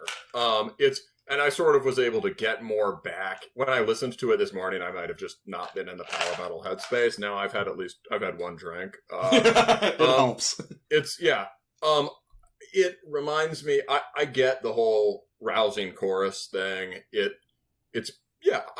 like it. And I think I also thought that, I don't think we need to play it on here because it's structurally so similar, but, I think on the track Freedom, they also do this well, where the kind of thrash or half-thrashed riffing is genuinely has that kind of feeling of excess, of overspilling energy, of like too much packed into one measure or whatever. Yeah. Which is really important, especially when the sound is so damn clinical, right? Or so clean.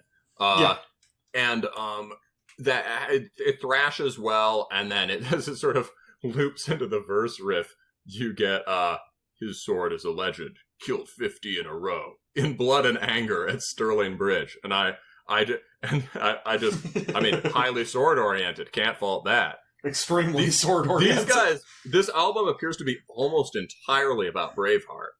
And indeed, at the end of that track, there's a spoken word, or like, there's like a more dramatic theatrical section where it's like, I am William Wallace. And it's like, yeah. God. No, this is apparently, so I appreciate that. Apparently, this is the third in a sequence, sort of an album cycle, scattered through their career, not back to back, about like the Scottish Highlands and stuff. These Germans really like Scotland. Oh, well, it's interesting because they're all over the map. I mean, like, the album before this was like very like horror themed in a kind of King Diamond manner. So they're all over the place. They choose different themes for their records based on what they're interested in, which is, I think, a cool idea, especially for a band as old as this. You know? Definitely sounds like they've read a lot of Scottish history.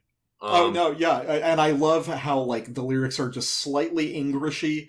Like there's some incorrect like tense usage and stuff. I really love it. English is one of the heaviest things in music. It absolutely is. English used correctly is a lethal weapon. Let's do a sample from you. I mean, like there's a whole scene of American punk bands that tries to.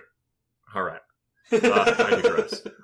So to me, let's see. Again, I think I agree with my host about these, my co-host about these. The parts that are good. And I think I can see that your next pick is also one I agree with. Sometimes the chorusy stuff is just too much like musical theater for me. And, again, sometimes it works, right? Sometimes it's like, but here, let's do Lions of the Sea. This is like the lead single from this album, actually. This is unforgivable. Okay. All right, Lions of the Sea. Children crying in the morning light. From coast to coast, we call to arms. Revenge on our side, we fight with pride. We are lions of the sea, we are sailing to be free. We are lions of the sea, what would this mortals be? We are lions of the sea, we are fighting to be free. We are lions of the sea, and we will never flee.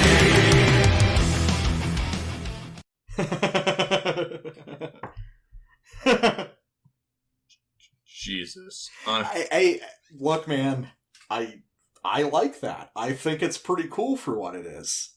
We've all got different things that set our if for you sometimes off. if for you sometimes the black metal gets too folky and you're like, that's too much for me. Yeah. This triggers my cringe-o-meter. I get what you mean. I get what you mean.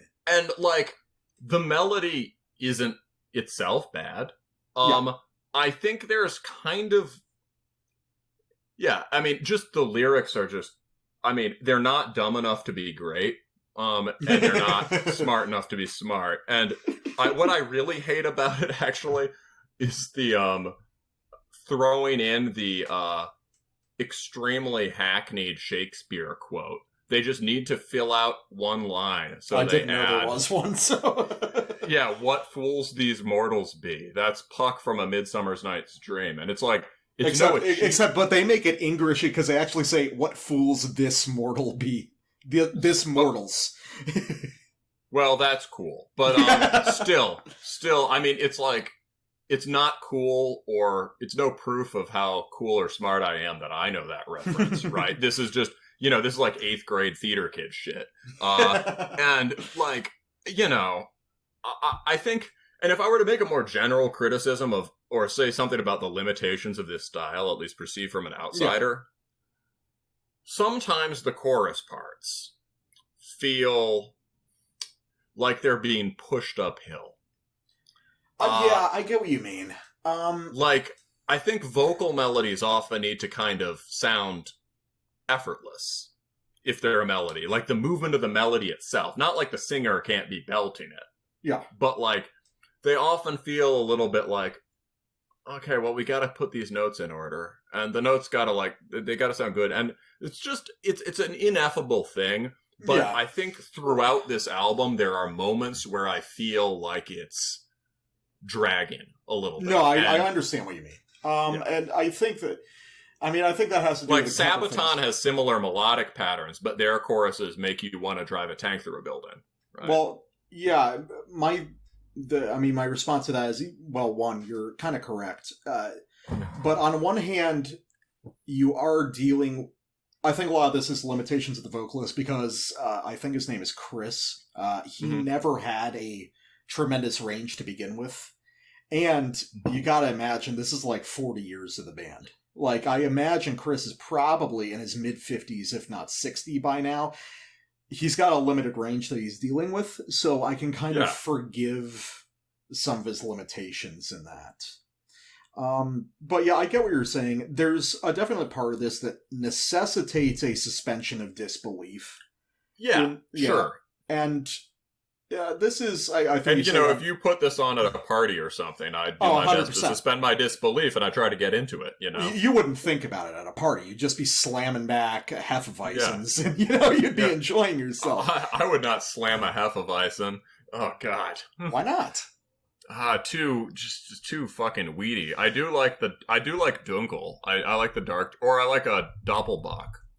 Which is like dark, smoky, 7%. Yeah, but I mean, when I was living in Germany, Hefes were like they were the summertime beer. And believe me, we would fucking slam those all day. Oh, I'm sure. I mean, in England, they've got a thing where they this eventually cropped up in the US as "you got iced, bro." But in England, when the lads go out to the pub, right, you'll get in between real drinks, you'll get a round of vodka breezers called VKs. They were called that back in the day.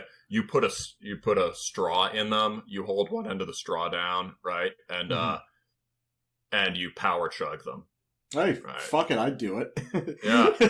But real quick, so my next sample is this is from the track "Heart of Scotland," and this is a good example of Gravedigger kind of revisiting their older style, their more formative style that they're really known for, and this is, as a whole, kind of one of the highlights of the record. I think this one's great, and it works a lot like that part that you played at the beginning. Yeah, so let's give that a shot.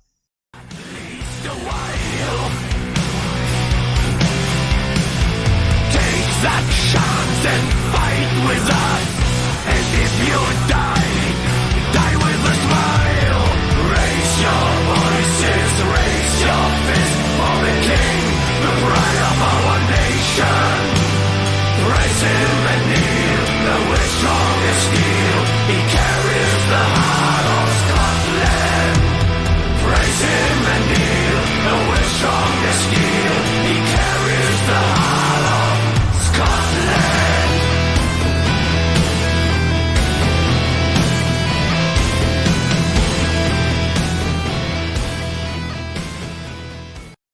Yeah, so that fucking kills. Oh yeah, that's outstanding, and that's obviously a lot closer to like that first clip I played off The Last Supper. Although, I don't know, bro. Aren't you sort of disturbed by the authoritarian overtones of the lyrics? I mean, I don't know, is that how Scottish people are? I mean, is it better to be authoritarian or a sheep fucking drunk? I mean, you gotta go with a different stereotype. well, they're fighting for freedom, bro. Don't worry. No, that's some seriously regal shit. That obviously reminds me of Sabaton because that's one of my only power metal reference points. But actually, what that really reminds me of is in Manowar also. Yeah, Manowar, absolutely. Manowar. But also the sort of. Yeah. Oh, go ahead. No, you go ahead. The sort of unabashed Conan the Barbarian power worship. Mm-hmm. That's very Manowar, right? Yeah. And it's like, and the churning sort of, that's like the epitome of that kind of churning quality in the music and it relates to the excess thing I was talking about earlier, where it's like the guitars all everything wants to go faster than the drums. It's sort of daringly slow, if you think about it. Exactly. For kind of mainstream style music. Which gives it that chest-thumping kind of, chest-thumping power, right? Yeah. And, but a big reference... The bagpipe riff at the end. Sick. Yeah, that's very cool. Yeah. But one of the big reference points here is a sort of mostly forgotten band from the US called Virgin Steel. I've heard of them. So Virgin Steel did... If we want to talk about Queen as a heavy metal band, but even more effete and kind of just like bizarre with how far they go down that rabbit hole, Virgin Steel is the band. You gotta watch some of their videos on YouTube sometime. They're like, they've been around for 30 years, but like the vocalist will film music videos just in his living room and shit, and they've got these incredibly ornate, broad songs limited by this very cheap rock production. It's fascinating. That could be pretty cool. It's very cool. Like, some of the melodic ideas are so dramatic, and they're willing to go into dimensions of absurdity that most people won't do because it makes you seem uncool. So Virgin Steel are a band that are paradoxically the most uncool thing in the world and also the coolest. But another thing I want to point out, kind of related to you originally talking about AC/DC, is Gravedigger has a bluesiness to a lot of their guitar work. Yeah. Operating within these pentatonic scales, especially in the solos, but also in the riffing, that points to them still revering like Sabbath as an influence where they've mostly been forgotten by other bands in their style. Yeah, that makes sense. It's and it's still, and AC/DC obviously, and, you know, all that. I think so I think I'm gonna have us do a different time clip from this, but this was good with pentatonic scales. I mean, so the bluesy undertone helps give this some, again, because I really don't like the production here, the bluesy stuff helps give it some much needed grit, right? Yeah. And the interesting thing about the pentatonic scale is, right, it's really fundamental in a lot of kinds of African music, right? Malian guitar music, whatever, comes over here and becomes the blues, right? And then, you know, in metal brings out all the most dissonant intervals in a blues scale, right? Like Sabbath. All the sort of the sort of half steps. You know, big in Chinese music, right? In the cliche idea of Chinese music. And, you know, if you go, it's huge in Irish music. It's one of those things that if you go back far enough into the sort of like primitive, archaic mind of so many peoples, it's just there, right? And so this works as their pentatonic scale thing works as a nice bridge to the Scottish stuff. And I think they do, it would be really easy to play faux Celtic. One of the greatest crimes of metal is lots of shitty faux Celtic melodies. Absolutely. Genre to genre, right? And just everywhere. And these guys actually do it pretty damn well. And why it sounds better or worse is almost hard to say, but you can tell that, like, this guy at least they've spent some time getting drunk listening to bagpipes. Yeah. And I was going to play another chorus I didn't like on this, but honestly, as you describe them and as I listen to this, I find these guys so fucking likable that I don't want to criticize them anymore. Yeah, they're charming. And I know, and I really liked their earlier stuff, so whatever. So who cares about this chorus that I was going to be mean about? But all I want to hear then is the beginning of my final fight, which is kind of, another reference point would be Thin Lizzy's Emerald, right? Big one here, yeah. Big one. And it's like Emerald also, I mean, the guy, right? Thin Lizzy was Irish, right? Yep. Emerald it's become a benchmark for a lot of bad stuff in metal, but it sounds pretty authentic. And it has the tandem guitar in Thin Lizzy helps give it this bagpipe-esque whatever, this sort of natural folk distortion sound. Yeah. And you get a similar effect here. All right, so just the opening? Yeah, my final fight. All right, let's give it a try.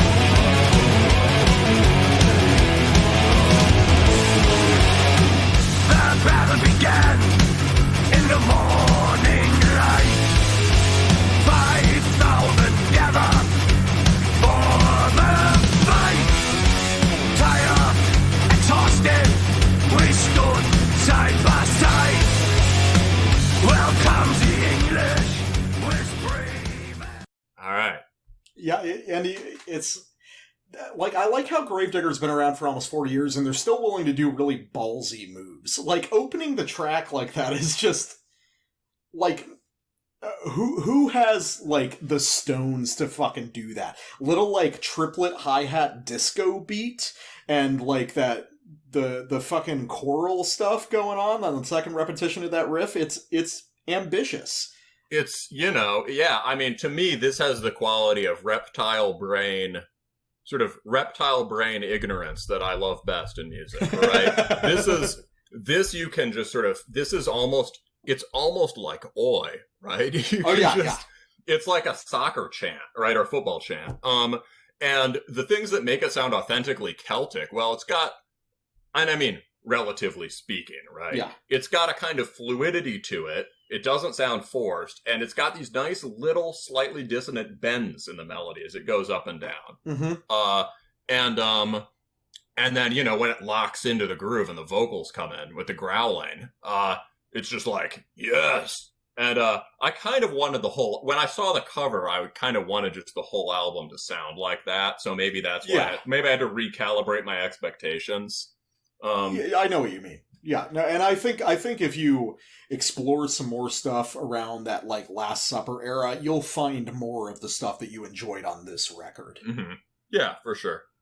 So, yeah, overall, I think, I mean, I'm not going to say this is essential. I'm not going to say that I'm a giant, like, Gravedigger aficionado that can tell you exactly where this lands, but all in all, I gotta say, like 40 years of playing this shit. Yeah. I mean, they still have it to a degree, I mean, they're doing better than 90% of the, like, extreme metal revival shit you see these days. It doesn't sound conspicuously updated. Not at all. A lot of bands that have been around for a long time sound updated. This does not sound like their 80s and early 90s stuff in so many ways. Mm-hmm. But it does sound like modern power metal stuff. And if I heard it out of the blue, I might just be like, oh, so this is a current band, right?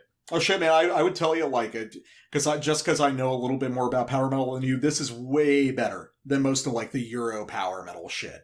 Like, this has more, like, legitimate spirit to it than most of the shit out there. And it's also, when I told my friend, I was just like, when I told my roommate, I was like, yeah, man, about to do a podcast. Got to listen to this sort of German power metal about Highlander or sorry, Braveheart or whatever. And he was like, sounds priapic. This is a lot of power metal is kind of fruity. This is a very manly album. Yeah, you should definitely. You got to channel your inner boomer on this shit. Yeah, this is some hair on this power metal will put some hair on your chest, lad. No, I like it a lot. So, okay? So, let's take a quick break and then let's get to our last record of the night. Sounds good, bro. We're looking at a record by a band called Basement Torture Killings. So these guys are a death grind band from England. Let me see exactly where they're from. Oh, they're from London. All right. I always love how British people are like, oh god, these guys are from super far away in England, and it's like 3 hours away. Which is like what my bands drive to shows like every time. There might be some part of the England black metal thing might just be some confusion as to whether the whole place is a region or whether there are regional scenes in the UK. You know what I mean? Yeah. Well, it's it's a little too big to be just a region, and it's not big enough to be a place that has like a bunch of different flourishing scenes. Yeah. Or whatever. Well, it's sort of like I was saying in our like friend chat. It was like, I was seeing a British guy on YouTube being like, oh, anyone like me who's from the Midlands is really excited to get to the sea. And I'm like, dude, it's like an hour and a half drive. It's not a big fucking deal. But anyway, so Basement Torture Killing. So these guys play what I see as a Swedish variety of death grind, heavily inspired by shit like Rotten Sound and later Nasum, but with an inflection of melodic death metal. I was dimly familiar with these guys before because I think I saw something on YouTube, something metal related. I think they were interviewing the band because they have a female vocalist, and I think that was like the big deal. Which I don't understand because, I mean, there's bands in my local area that have female vocalists. We don't really think about it anymore. But, yeah, so I know this isn't your typical wheelhouse. What did you think of this record? I liked it a lot. I mean, it's been a long time. I remember we were talking about how you don't really, at least in my neck of the woods, you don't really hear about Nasum or Rotten Sound that much anymore. I feel like it's not. I feel like that moment was a lot earlier. And it's, those were important bands at the time. I got into a little bit of that stuff, kind of. There was some Swedish band called Afgrund that played that style that for whatever reason I liked. I liked this a lot. I'm sure I didn't understand all the references or whatever, but I think... Yeah, overall, not a huge fan of gore themes generally. Just a preference for swords over chainsaws. However, I think this band does it very tastefully. Because they're having fun with it. And without sort of, yes, they're having fun with it, but it's also not, like, there also is just, like, fun guy, goofy gore stuff, right? Like, and this isn't really like that either. They seem fairly serious about the true crime sort of horror aspects, but it's done in a lighthearted way. And there's this funny conceit where each of the songs open, the beginning is the vocalist doing a fake sort of like podcast intro or something. And then like each song has sort of lead-in samples related to a different sort of serial killing, a talent or a problem or talent in the serial killer line. I really like the motif on this album. It's very cute. I think it strikes, it's cute. It strikes a good balance between funny and serious. And that's something the band does well. Like if you watch their videos of them live, it's like all the guys, kind of, so to speak, the backing band are in their like pathological outfits. They've got like the butcher's aprons and the surgical masks on. And then Beryl, the vocalist, she's an adorable like crust girl, very small and petite, belting out these like raucously brutal vocals. So they've got a good sense of the aesthetic of the whole thing. Yeah, for sure. I liked it. Maybe we should play one of your choices first. Yeah, so here's a quick sample for you guys. This is off the opening track called Armchair Psychopath or Pure Predator. And this kind of like what the album sounds like for the most part. You've got this intersection of kind of a grimy, nihilistic death grind feel, but with a very like self-consciously dorky melodeath inspiration. So let's just play this quick clip.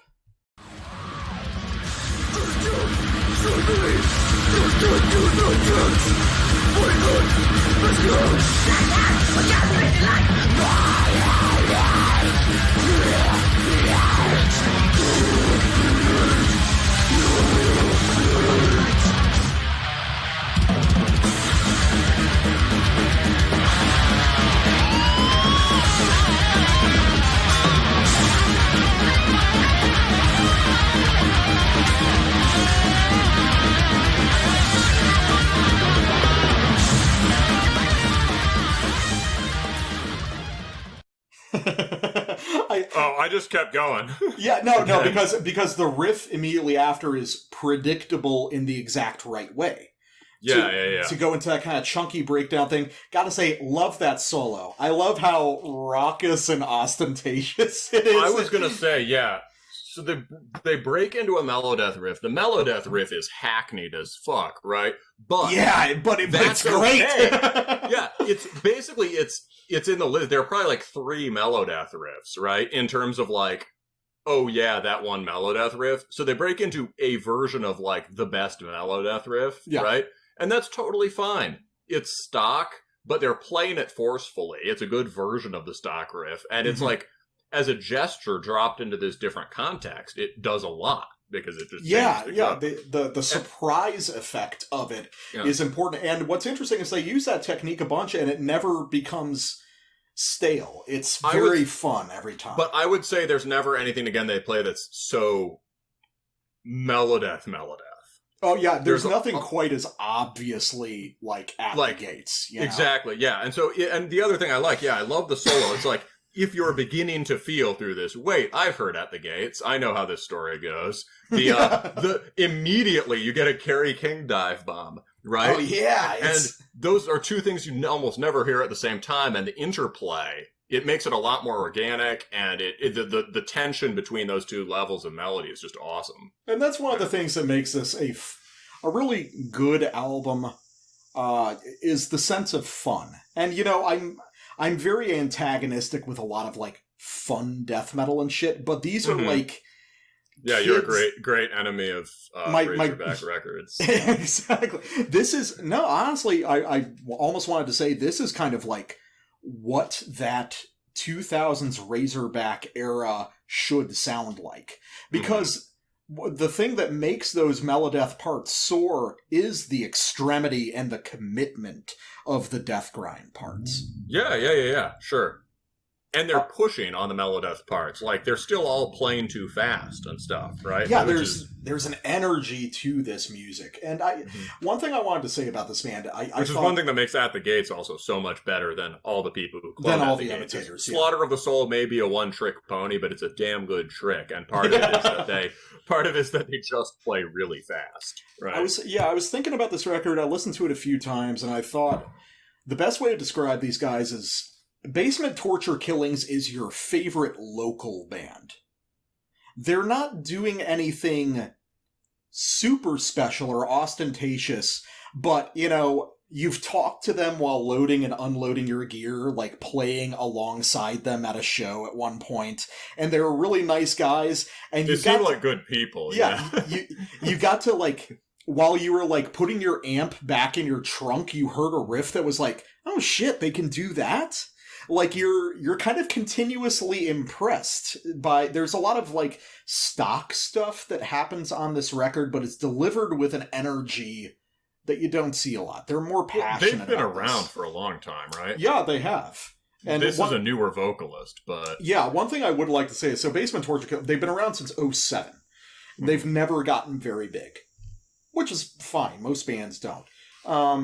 But I'm not going to dwell on this too long. But people emphasize the whole female vocalist thing.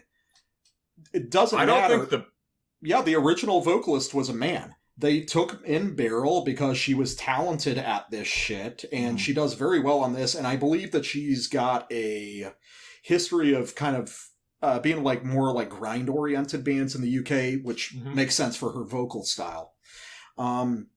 So I like... talking about I don't think the band themselves make a huge deal about they don't, but other people do. Which is right, of course they do, but that's always a mark of a good band, right? Is that sure, you can say it on your website, why not? It's a unique thing about your band. Sure, okay, gore grind band with a female vocalist, sure, why not say that? But like, there's no tokenization. She's she's a girl in a band. It's not some big fucking statement. You're not asking for anyone to pat you on the back, and there's no, like, there she is. You know, it's like, what more of a statement do you want? I mean, they will use her aesthetically in the sense that, like, oh sure, while they're playing live, she'll usually be wearing like a bloodstained wedding dress or something. But that goes hand in hand with just metal theatrics in general. That's just using what you got. Yeah, be the front man. Use what you got, right? Yeah, if you're, yeah, exactly. I mean, and I do. So, and it reminds me, in that sense, spiritually, of a very underrated UK band from the '80s called Sacrilege. Oh, Sacrilege fucking rules, dude. Yeah, who was sort of like pushed from crust into sort of ripping death, speed metal, bolt thrower kind of stuff. Dude, Sacrilege is so fucking cool.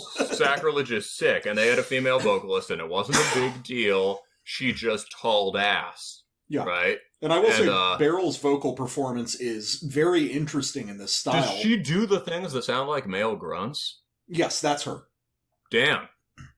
Well, what's interesting, because it's like kind of a benefit and kind of a detriment to the record, I'll get into that a little bit more because it's like a production issue, is Beryl's vocal style on this sounds like she's kind of descending from like Repulsion or something like that, just more guttural.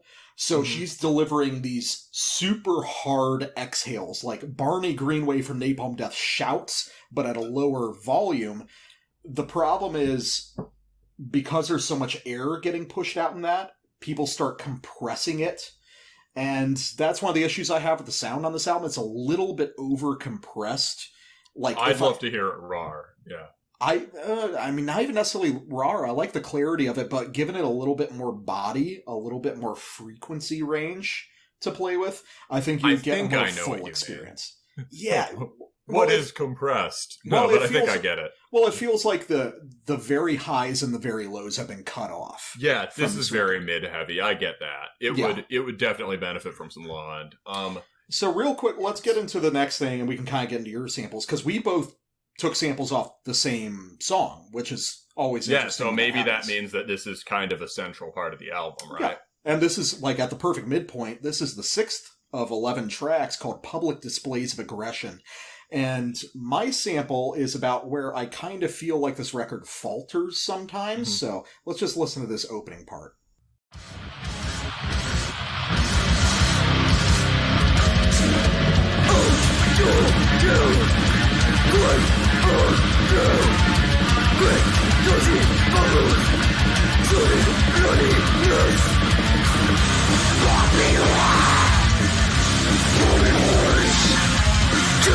Just like Wesley, rushing to the space of aggression.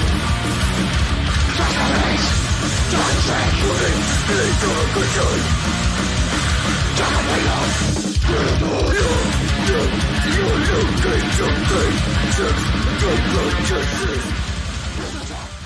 So this is interesting because, like, everyone, I think you'd agree with me, every one of those riffs is really good and really fun, right? I think on a riff-by-riff basis, this band is excellent. So my question for this part, and something that pops up a lot on this album, is why are they rushing through it so quickly? I think any of those riffs could have stood up to being played twice as much. And I understand they might be going for kind of a frantic grind feel, but at the same time, I'd like to linger on some of those musical ideas. And that's something I say very fucking rarely in extreme metal. Like, yeah, but there's really cool ideas there. You don't need to be worried. It's like I said in the notes, it was like, it feels like they're not sure the riffs will stand up to scrutiny. I mean, they're conventional riffs, absolutely. They're very cut from like the late Nazem textbook. But they're really good riffs, and there's a good energy there. And I think this band has a tendency to hop between musical ideas faster than they need to. Yeah, so I mean, I imagine that's part of the. That's part of the fun feel. I mean, there's a little bit of like part of the excess of this record, maybe, right? Is that there's this feeling of like, look what we can do. Right? Yeah. And that's part of what makes it appealing. It's got this fun, part of the fun is like, we're really good at playing grindcore, and we can write these riffs for days. Yeah. I think they do the blast riff about as long as they need to. I think it's a great blast riff. But the thing they do after that, I agree, is it's not clear why you're going to introduce any one of those riffs if you interrupt them after like one or like a half a repetition. Mm-hmm. Like, I'm not sure what that choppier section in between the blast parts does. I mean, my problem with one reason I have never been that into grindcore is that I tend to like hearing one riff over and over and over again. Yeah. Or at least to be into the idea of, if you hit a good idea, let's roll with it for a minute. The grindcore that sounds spazzy, or any music that sounds spazzy, is usually very not something I'm into. So I would say for me, this album, which generally has a kind of driving, song-oriented feel with a lot of riffs you can get your hooks in, is a good version of grindcore. Yeah. But like, I hear what you're saying about that. I mean, I think, let me play my good thing from this song. What I like, and this goes back to the melodeath thing, is that the death metal and the more melodic death metal influence is not superficial, and it's not just sort of melodeath Inc. And so at the back of this song, there's a really nice, more, I suppose you could say, atmospheric part that just wouldn't be out of place on, the more grandiose parts of Dismember or like the early At the Gates. Yeah. Right? There's a lot of Swedish influence in this from all over that country's musical map. Yeah. So yeah, let's I'll show you this one. Sure.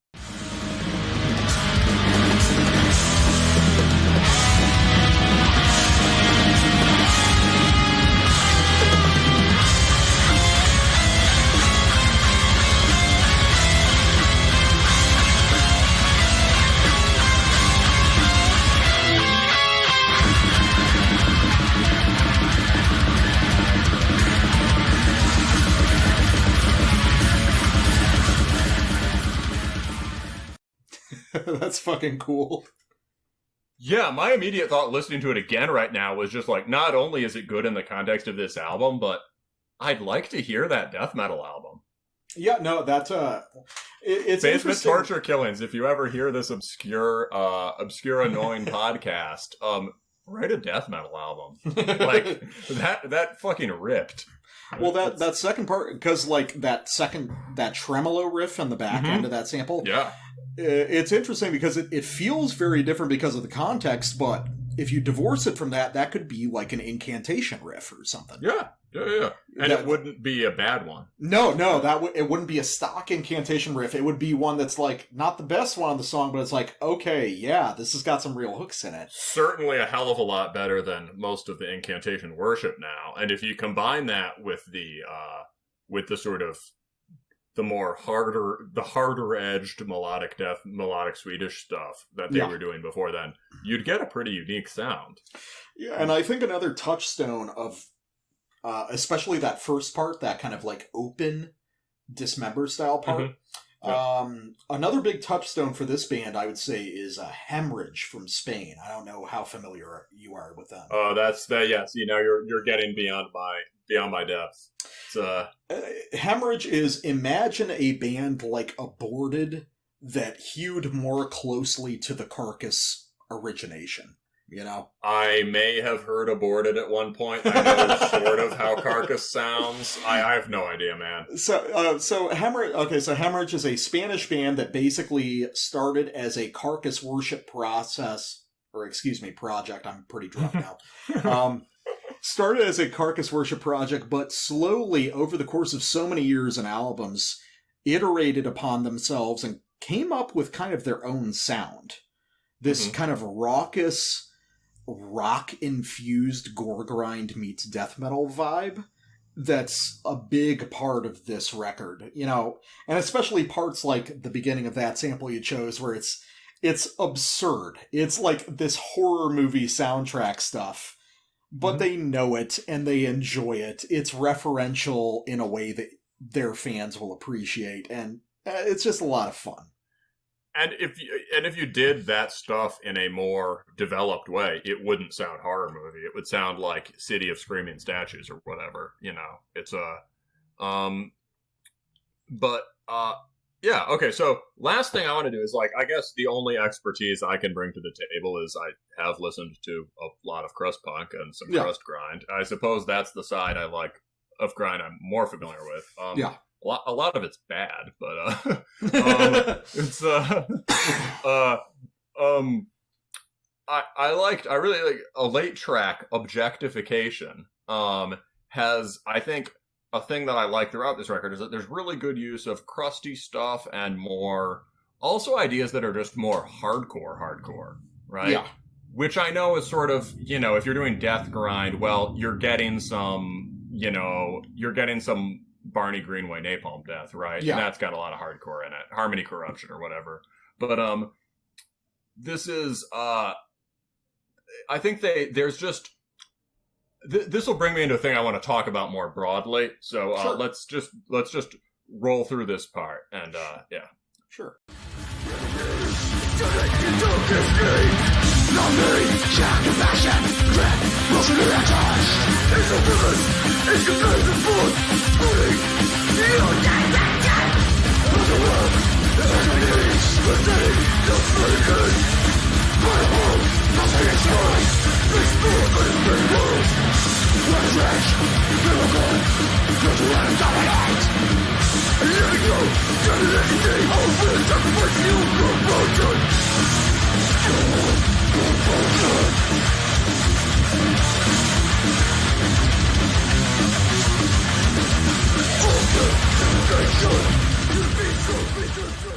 Dude, I'm amazed by how patient they were in keeping that riff, the opening riff of that sample, that late in the album. Because that's fucking so cool. I love that. So that opening riff is a sort of, like, somewhat streamlined version of something you'd hear on Jane Doe, right? Oh, yeah, Jane Doe. That's a converged tension builder. Well, it's also kind of something off the uncool period of Napalm Death, like Greed Killing. Yeah, which you actually like, right? Dude, those are... like Diatribes is legitimately a really good fucking there was still whiskey album. in this glass. That's great. Oh yeah, I've still got some more. No, I thought I was out. But yeah, like Diatribes, Fear, Emptiness, Despair is probably their weakest record, but Diatribes and fucking Words from an Open Wound, something to that effect, was the record after Diatribes. But yeah, those very like glossy, kind of industrial, high color death metal riffs. Yeah, that's what they're channeling there, I think. And it's cool. The momentum there is just absurd. And the feeling of they're pushing that you can either do what, Gravedigger do at their best, which is have everything a little too slow, right? Yeah. Or this is everything a little too fast. Absolutely. And it just fucking, this just drives hard. In an age when music sounds a lot slower in general, this fucking rips. And every single one of the... What? Yeah. Oh, no, I was just going to say, I think that's the whole thing about the album. That's what makes it so exciting, is not that the band is doing anything particularly new or doing, like, these really crazy ideas, but they're delivering the music with the sort of enthusiasm and energy that it deserves, which is weirdly rare these days. Yeah, so let's go through that sequence. So we got the converged tension builder. We've got a riff. We've just got a crushing, bang your fucking head riff that is basically the riff off The Curse by Slaughter. Do you remember Slaughter? Yeah, I remember Slaughter. Yeah, it's The Curse. If you don't know that, go. We've done too much on this show, so we can't play it. But go check it out. That's and then they do a D-beat part, and I found this part because I was looking for a part where they do good D-beats, and what I realized is that there's virtually nothing on this album that's like standard issue, sort of baggy Swedish arena crust crap, which was big in the early 2000s, right? There's nothing. I will say I like a lot of that shit that you're talking about. It doesn't really sound like Skid System or whatever. Are you talking about like Dysphere, like that kind of shit? Yeah, I like some Dysphere stuff for sure. I like the early Dysphere kills, but also like I do like their rock and roll stuff for sure. But there's a style. Basically, there's a style of kind of cheating on the D beat and relying on big low end beefy tone. Yeah. This band doesn't. Not only does this band not do that at all, which is interesting for a Swedish influence thing, it also almost every time I hear a D beat, they're not playing power chords over it. They're playing death metal riffs over it. And they're often pretty damn good death metal riffs. And then the way they come to that two-step at the end, that's a two-step. The heaviest two-steps are often a little too slow or a little too fast. Yeah. Right? I've always liked the little too slow two-step. Mm-hmm. I am a person who has been known to two-step at hardcore shows, so... Hell yeah. When you gotta drag your feet across the cement a little bit more, yeah, you really feel it. Yeah. And so what I was thinking with this is just like... it sort of brings back what we were talking about with Old Corpse Road and Ackerkaka and whatever. The idea of like sounds, like subgenres or micro sounds that are sort of like assemblage based rather than based on one sort of homogeneous style. Yeah. And I've always thought this is I guess my hypothesis, as someone who doesn't know grind that well, I guess I once asked myself the question, like, is grindcore a genre? Okay. Because none of the riffs are, there's no such thing as a uniquely, I mean, I'm sure you could show me a few examples, right? But there's not that many examples of unique endogenously grindcore riffs. Okay. And like, we've just been through this album identifying a ton of really sick riffing, and what it works is to put this stuff in a blender. And I thought, oh, that's what grind is doing, right? And maybe in a way that's very clever. I think grind is a genre, right? It does have its own thing. But what grind is a method or a procedure for assembling. That description. What? I like that description. Yeah. Cool.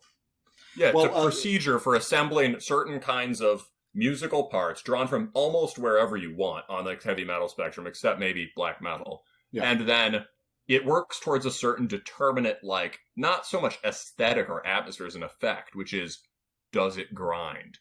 So when you're talking about grindcore as a process rather than a genre, it's interesting because a lot of the old school grind guys, I mean, grindcore was a name invented by the guys from Napalm Death. I think it might have been Nick from Napalm Death, but I'm not entirely sure.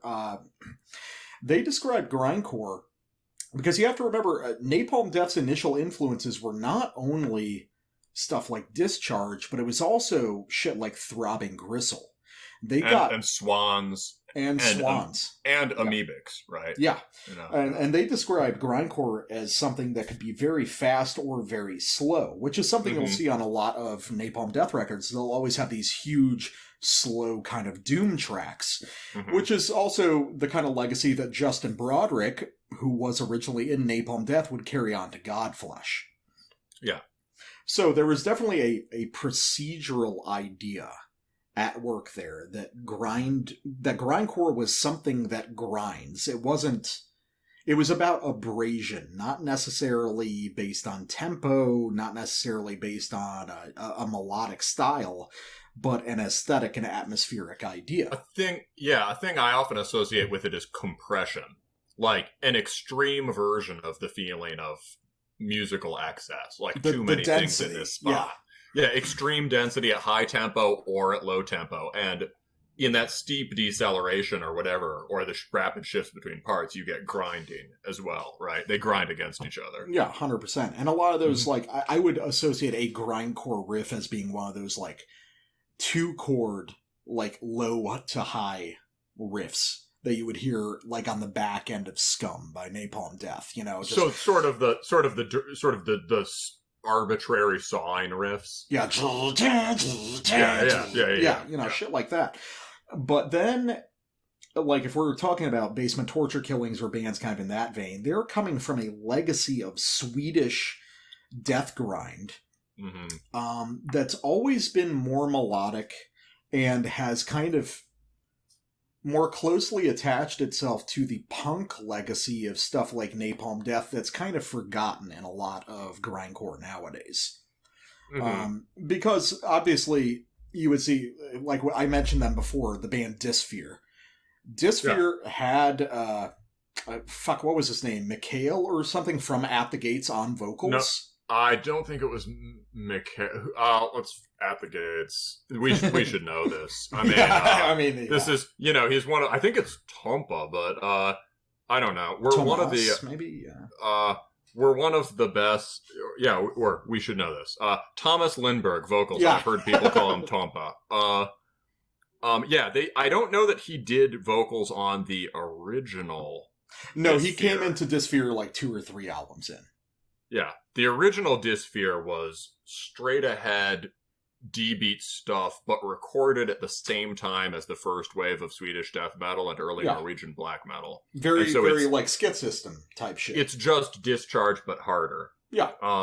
But then Thomas Lindbergh came in after At the Gates ended, and he inflected a lot of this melodic death metal idea onto it. And honestly, I know that you're not a fan, but I really like that stuff. I think it's very cool to listen to this crusty, grindy stuff infused with these sudden bursts of melody. I think it's a very cool idea. I don't think Dysphere actually has much to do with grindcore. I mean, No, not necessarily. Well, to a degree, and I can kind of elaborate on that. I mean, I think with Dysphere, they started out doing this sort of neck snapping, compressive, dark D-beat stuff. It was very disciplined. And then they do the open up, and what is it? Live the Storm is the one. Let's see, Dysphere. They have a couple that are a couple pretty damn good poppy ones. I've got one lined up, and we'll definitely drop Live this the in Storm the is good, but the one before it was good too. To me, it's certainly rocky. It's certainly burly and rocky, and I like that a lot. But I don't know if I hear the grindcore thing specifically, except indirectly through the Sweden thing. Yeah, well, I'm going to get into the Sweden thing. So here's a Dysphere song that I like a lot. I'll send it to you. Let's just listen to like the first minute of this, and I'll throw it in the podcast. Can I try to guess which it is? Which is it? Maybe I won't even remember the name. Fuck, never mind. This is the one. But yes! He says in the shadow of the horns, but I know that's he says something like that, but that's he does say song. Shadow. No, he says in the shadow of the horns. It's clearly a reference. Yeah, that's what I was gonna say, and that's why I didn't say it. I thought I was getting it wrong, but it's the horns. So let's listen to like the first minute. Yeah. All right, let's go.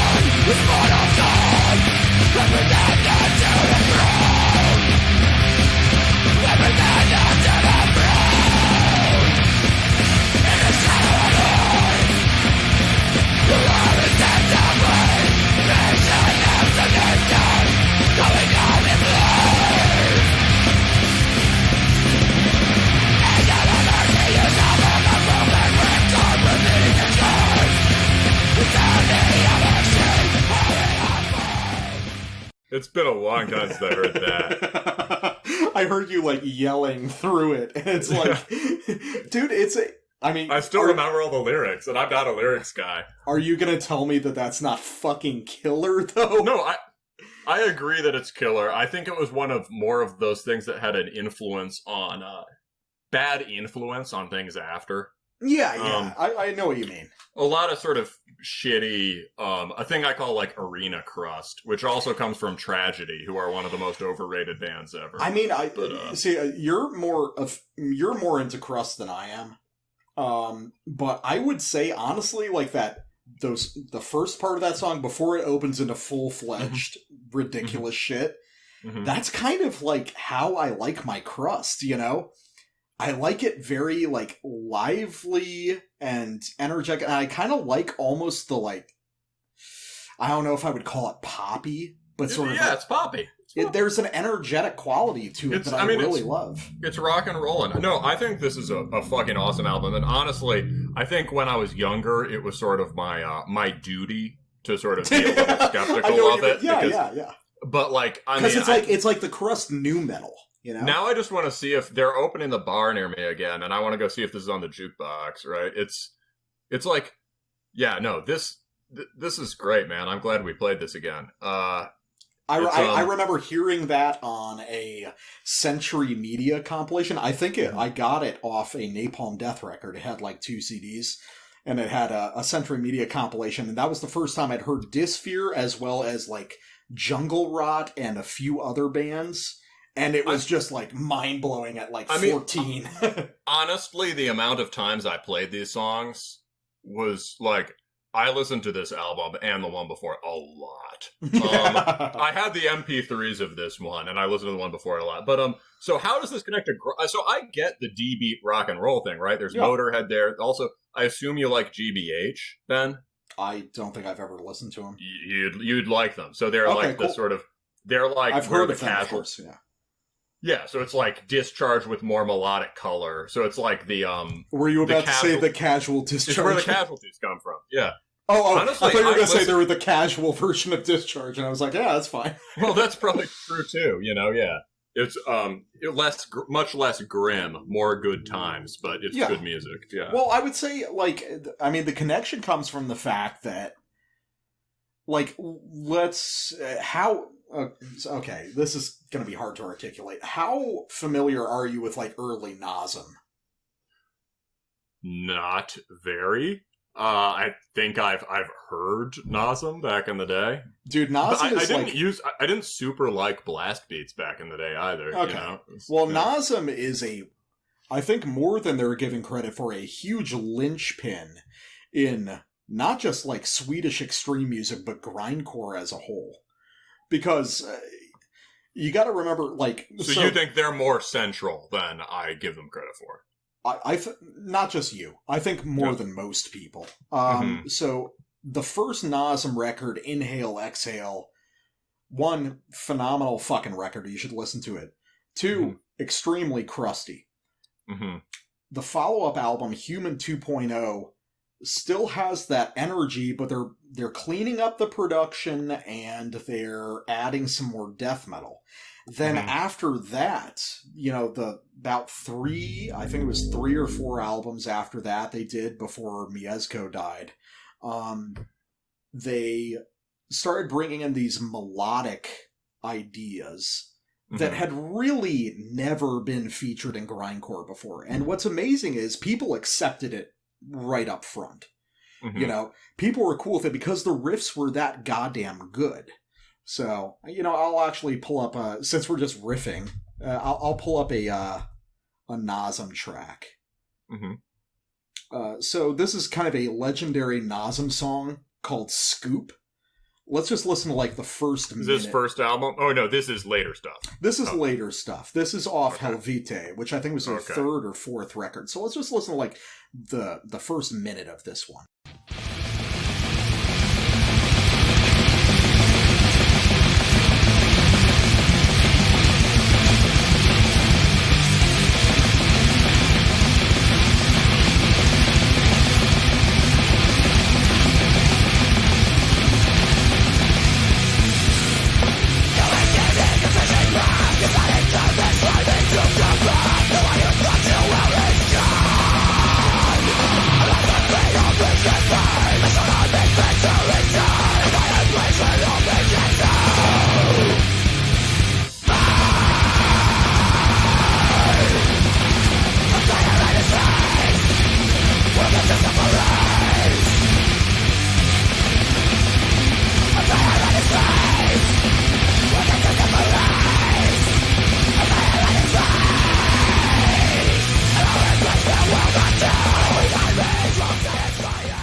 Yeah. I mean, so when did that come out? Let's see. Helvete. 2003, Dysphere. Oh yeah, of course Dysphere is in Non-Metal Archives. Fucks. All right. like, I get why they don't qualify, but it would just be useful to have that shit there. It would make sense. I mean, the only people listening to Dysphere are metalheads. It's not crust kids who are listening to Dysphere. Well, that's sort of true. No, it's also sort of like hardcore bro types and like good time fun guy metal people, which is, gotcha. you know, but yeah, let's see, Live the Storm. What came before that? Because the album before Live the Storm was where they really got that sound. Misanthropic Generation is also in 2003. But I definitely hear a relationship between those things. Yeah. I mean, I think they're both drawing on the more melodic side that's already in crust. I mean, the Dysphere did come out a little after that, it looks like, but it's not by much. I can hear a connection, and I wouldn't be surprised if the bands were in dialogue in some way. But yeah, if you think about things like GBH, or just the way that all crusties love Motorhead, or there was a band called Inepsy that sort of was maybe a bit overrated but cool from Montreal, that was sort of like rock and crust, almost a little bit like Abigail or Barbados, but like the punk version. It's the punk version of Barbados. Well, exactly, yeah, you know what I mean, like the even punker, or the punk scene version, right? I gotcha. Okay. You know, but they just a general vibe, right? Sort of vile metal punk. Yeah. But there is this tradition of things in the crusty or DBD vein that are more melodic. And these are definitely drawn on that. And the thing we've both forgotten about, yeah, go ahead, is Extreme Noise Terror. Yeah. But because Extreme Noise Terror is GBH with blast beats. They are GBH with blast beats, but if we're talking about the melodic side of it, then you'd probably be looking at something like Brutal Truth, like Sounds of the Animal Kingdom. Well, but I'm just saying, like, Extreme Noise Terror has that sort of bouncy, melodic punk feel to it. Well, Extreme Noise Terror was always... They were one of the few people that kind of, like, refused to concede to death metal. Mm-hmm. You know? That makes sense. Which a lot of grindcore bands did. But as far as Nasm goes... They opened up a melodic idea that directly resulted in some later bands that took it completely off the rails. So I've got a sample for you. Have you ever listened... quick, I just want to say that song was awesome. And the first Scoop? riff... Yeah, Scoop is amazing. Well, like, the way you make a sort of standard root to octave blast riff like that work is really subtle things in the timing. And the way the riff is asymmetrical... Yeah. Makes it grind really hard. Right? Also, there's an amazing... Listen to it on your own time. It also sounds like it's like a grinding version of Panzer Division Marduk. Oh, yeah. But listen to it on your own time. There's also an outstanding, like, bass-driven breakdown that occurs later in that song. It's one of the Nasm things was how many cool musical ideas they would put in 2 minutes, you know? But I was going to say, Nasm, have you ever... the way they led to... more melodic and more interesting ideas in grindcore. Have you ever listened to a band called Gridlink? I have heard about them, and somebody that I know really dislikes Gridlink, and it might be you. No, I love Gridlink. Okay, no, then somebody else dislikes Gridlink. So, Gridlink is kind of the sequel band to a band called Discordance Axis, who you might be more familiar with. Again, not really. So, Discordance Axis was kind of... have you heard the phrase white belt grind? Yes, I know what that is. Yeah, that kind of like hipstery, noisy grind stuff. Interesting. But I assumed Discordance Axis, they were Japanese, right? Or something? Their guitarist was from Japan, but I think the rest of the band were American. Okay. As far as I understand it. But then kind of the sequel band to that after... I don't know, there was some shit that went on with the band, not like drama stuff, but health problems, but they ended up, eventually some of the members did a follow-up called Gridlink, and I've got a really cool sample time-stamped for you off their coolest record. So just check this out, and check out these musical ideas that are fucking insane.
Wow, that sounds like liturgy, but good.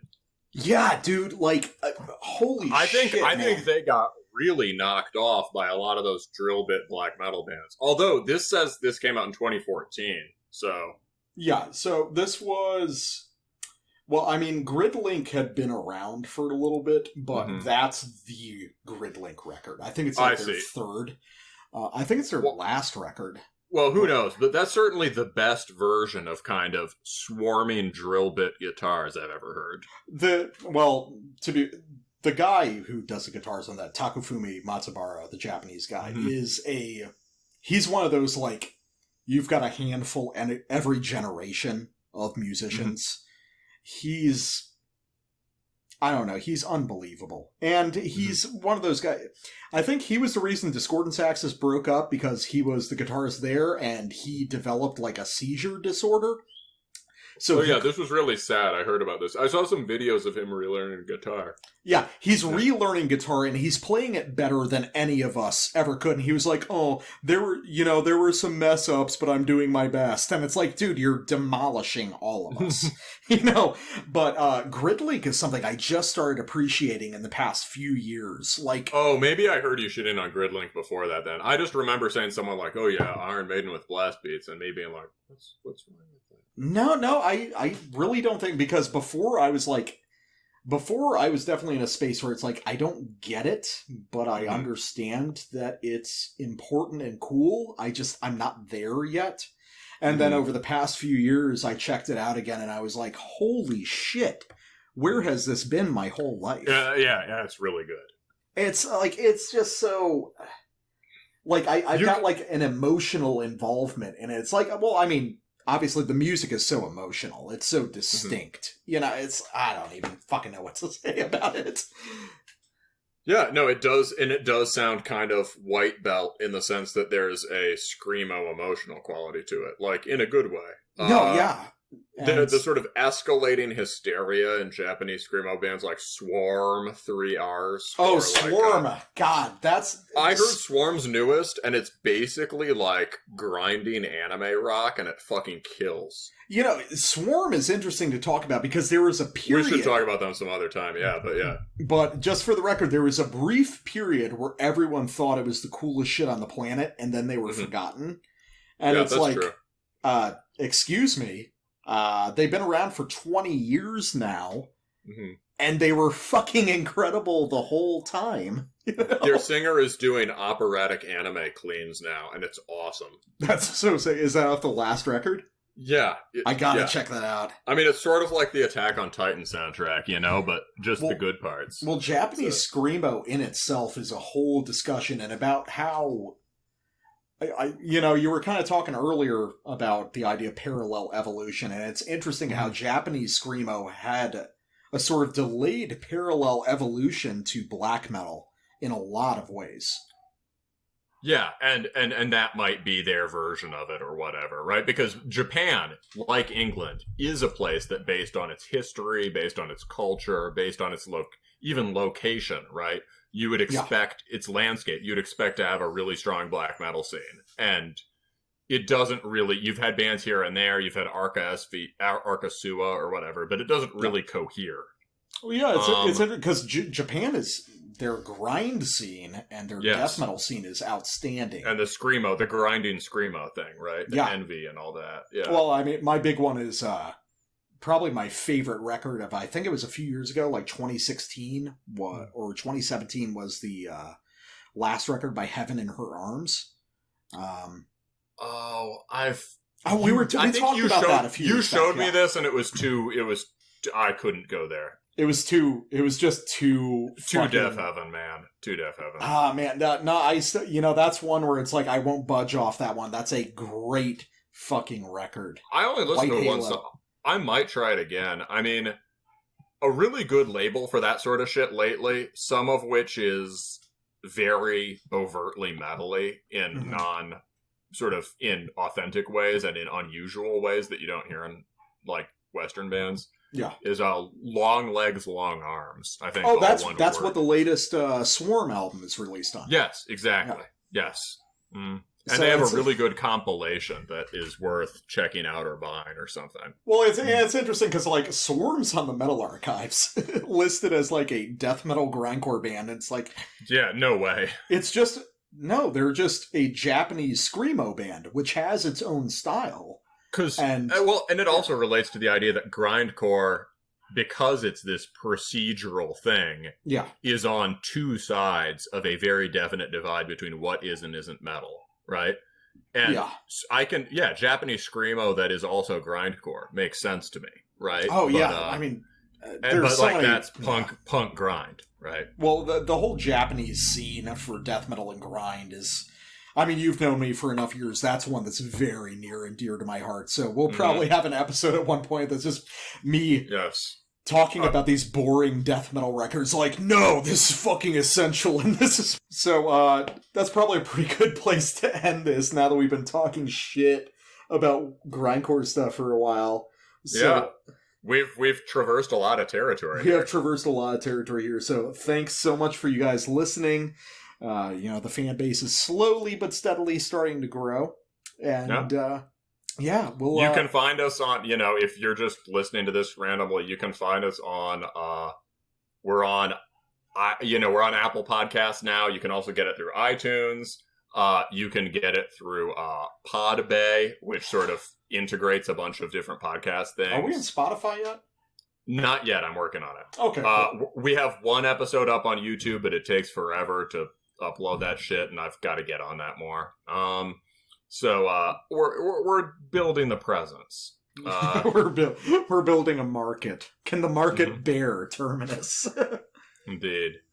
All right, guys. Thanks a lot for listening. Yeah, really have a good night. Take it easy. All right, peace.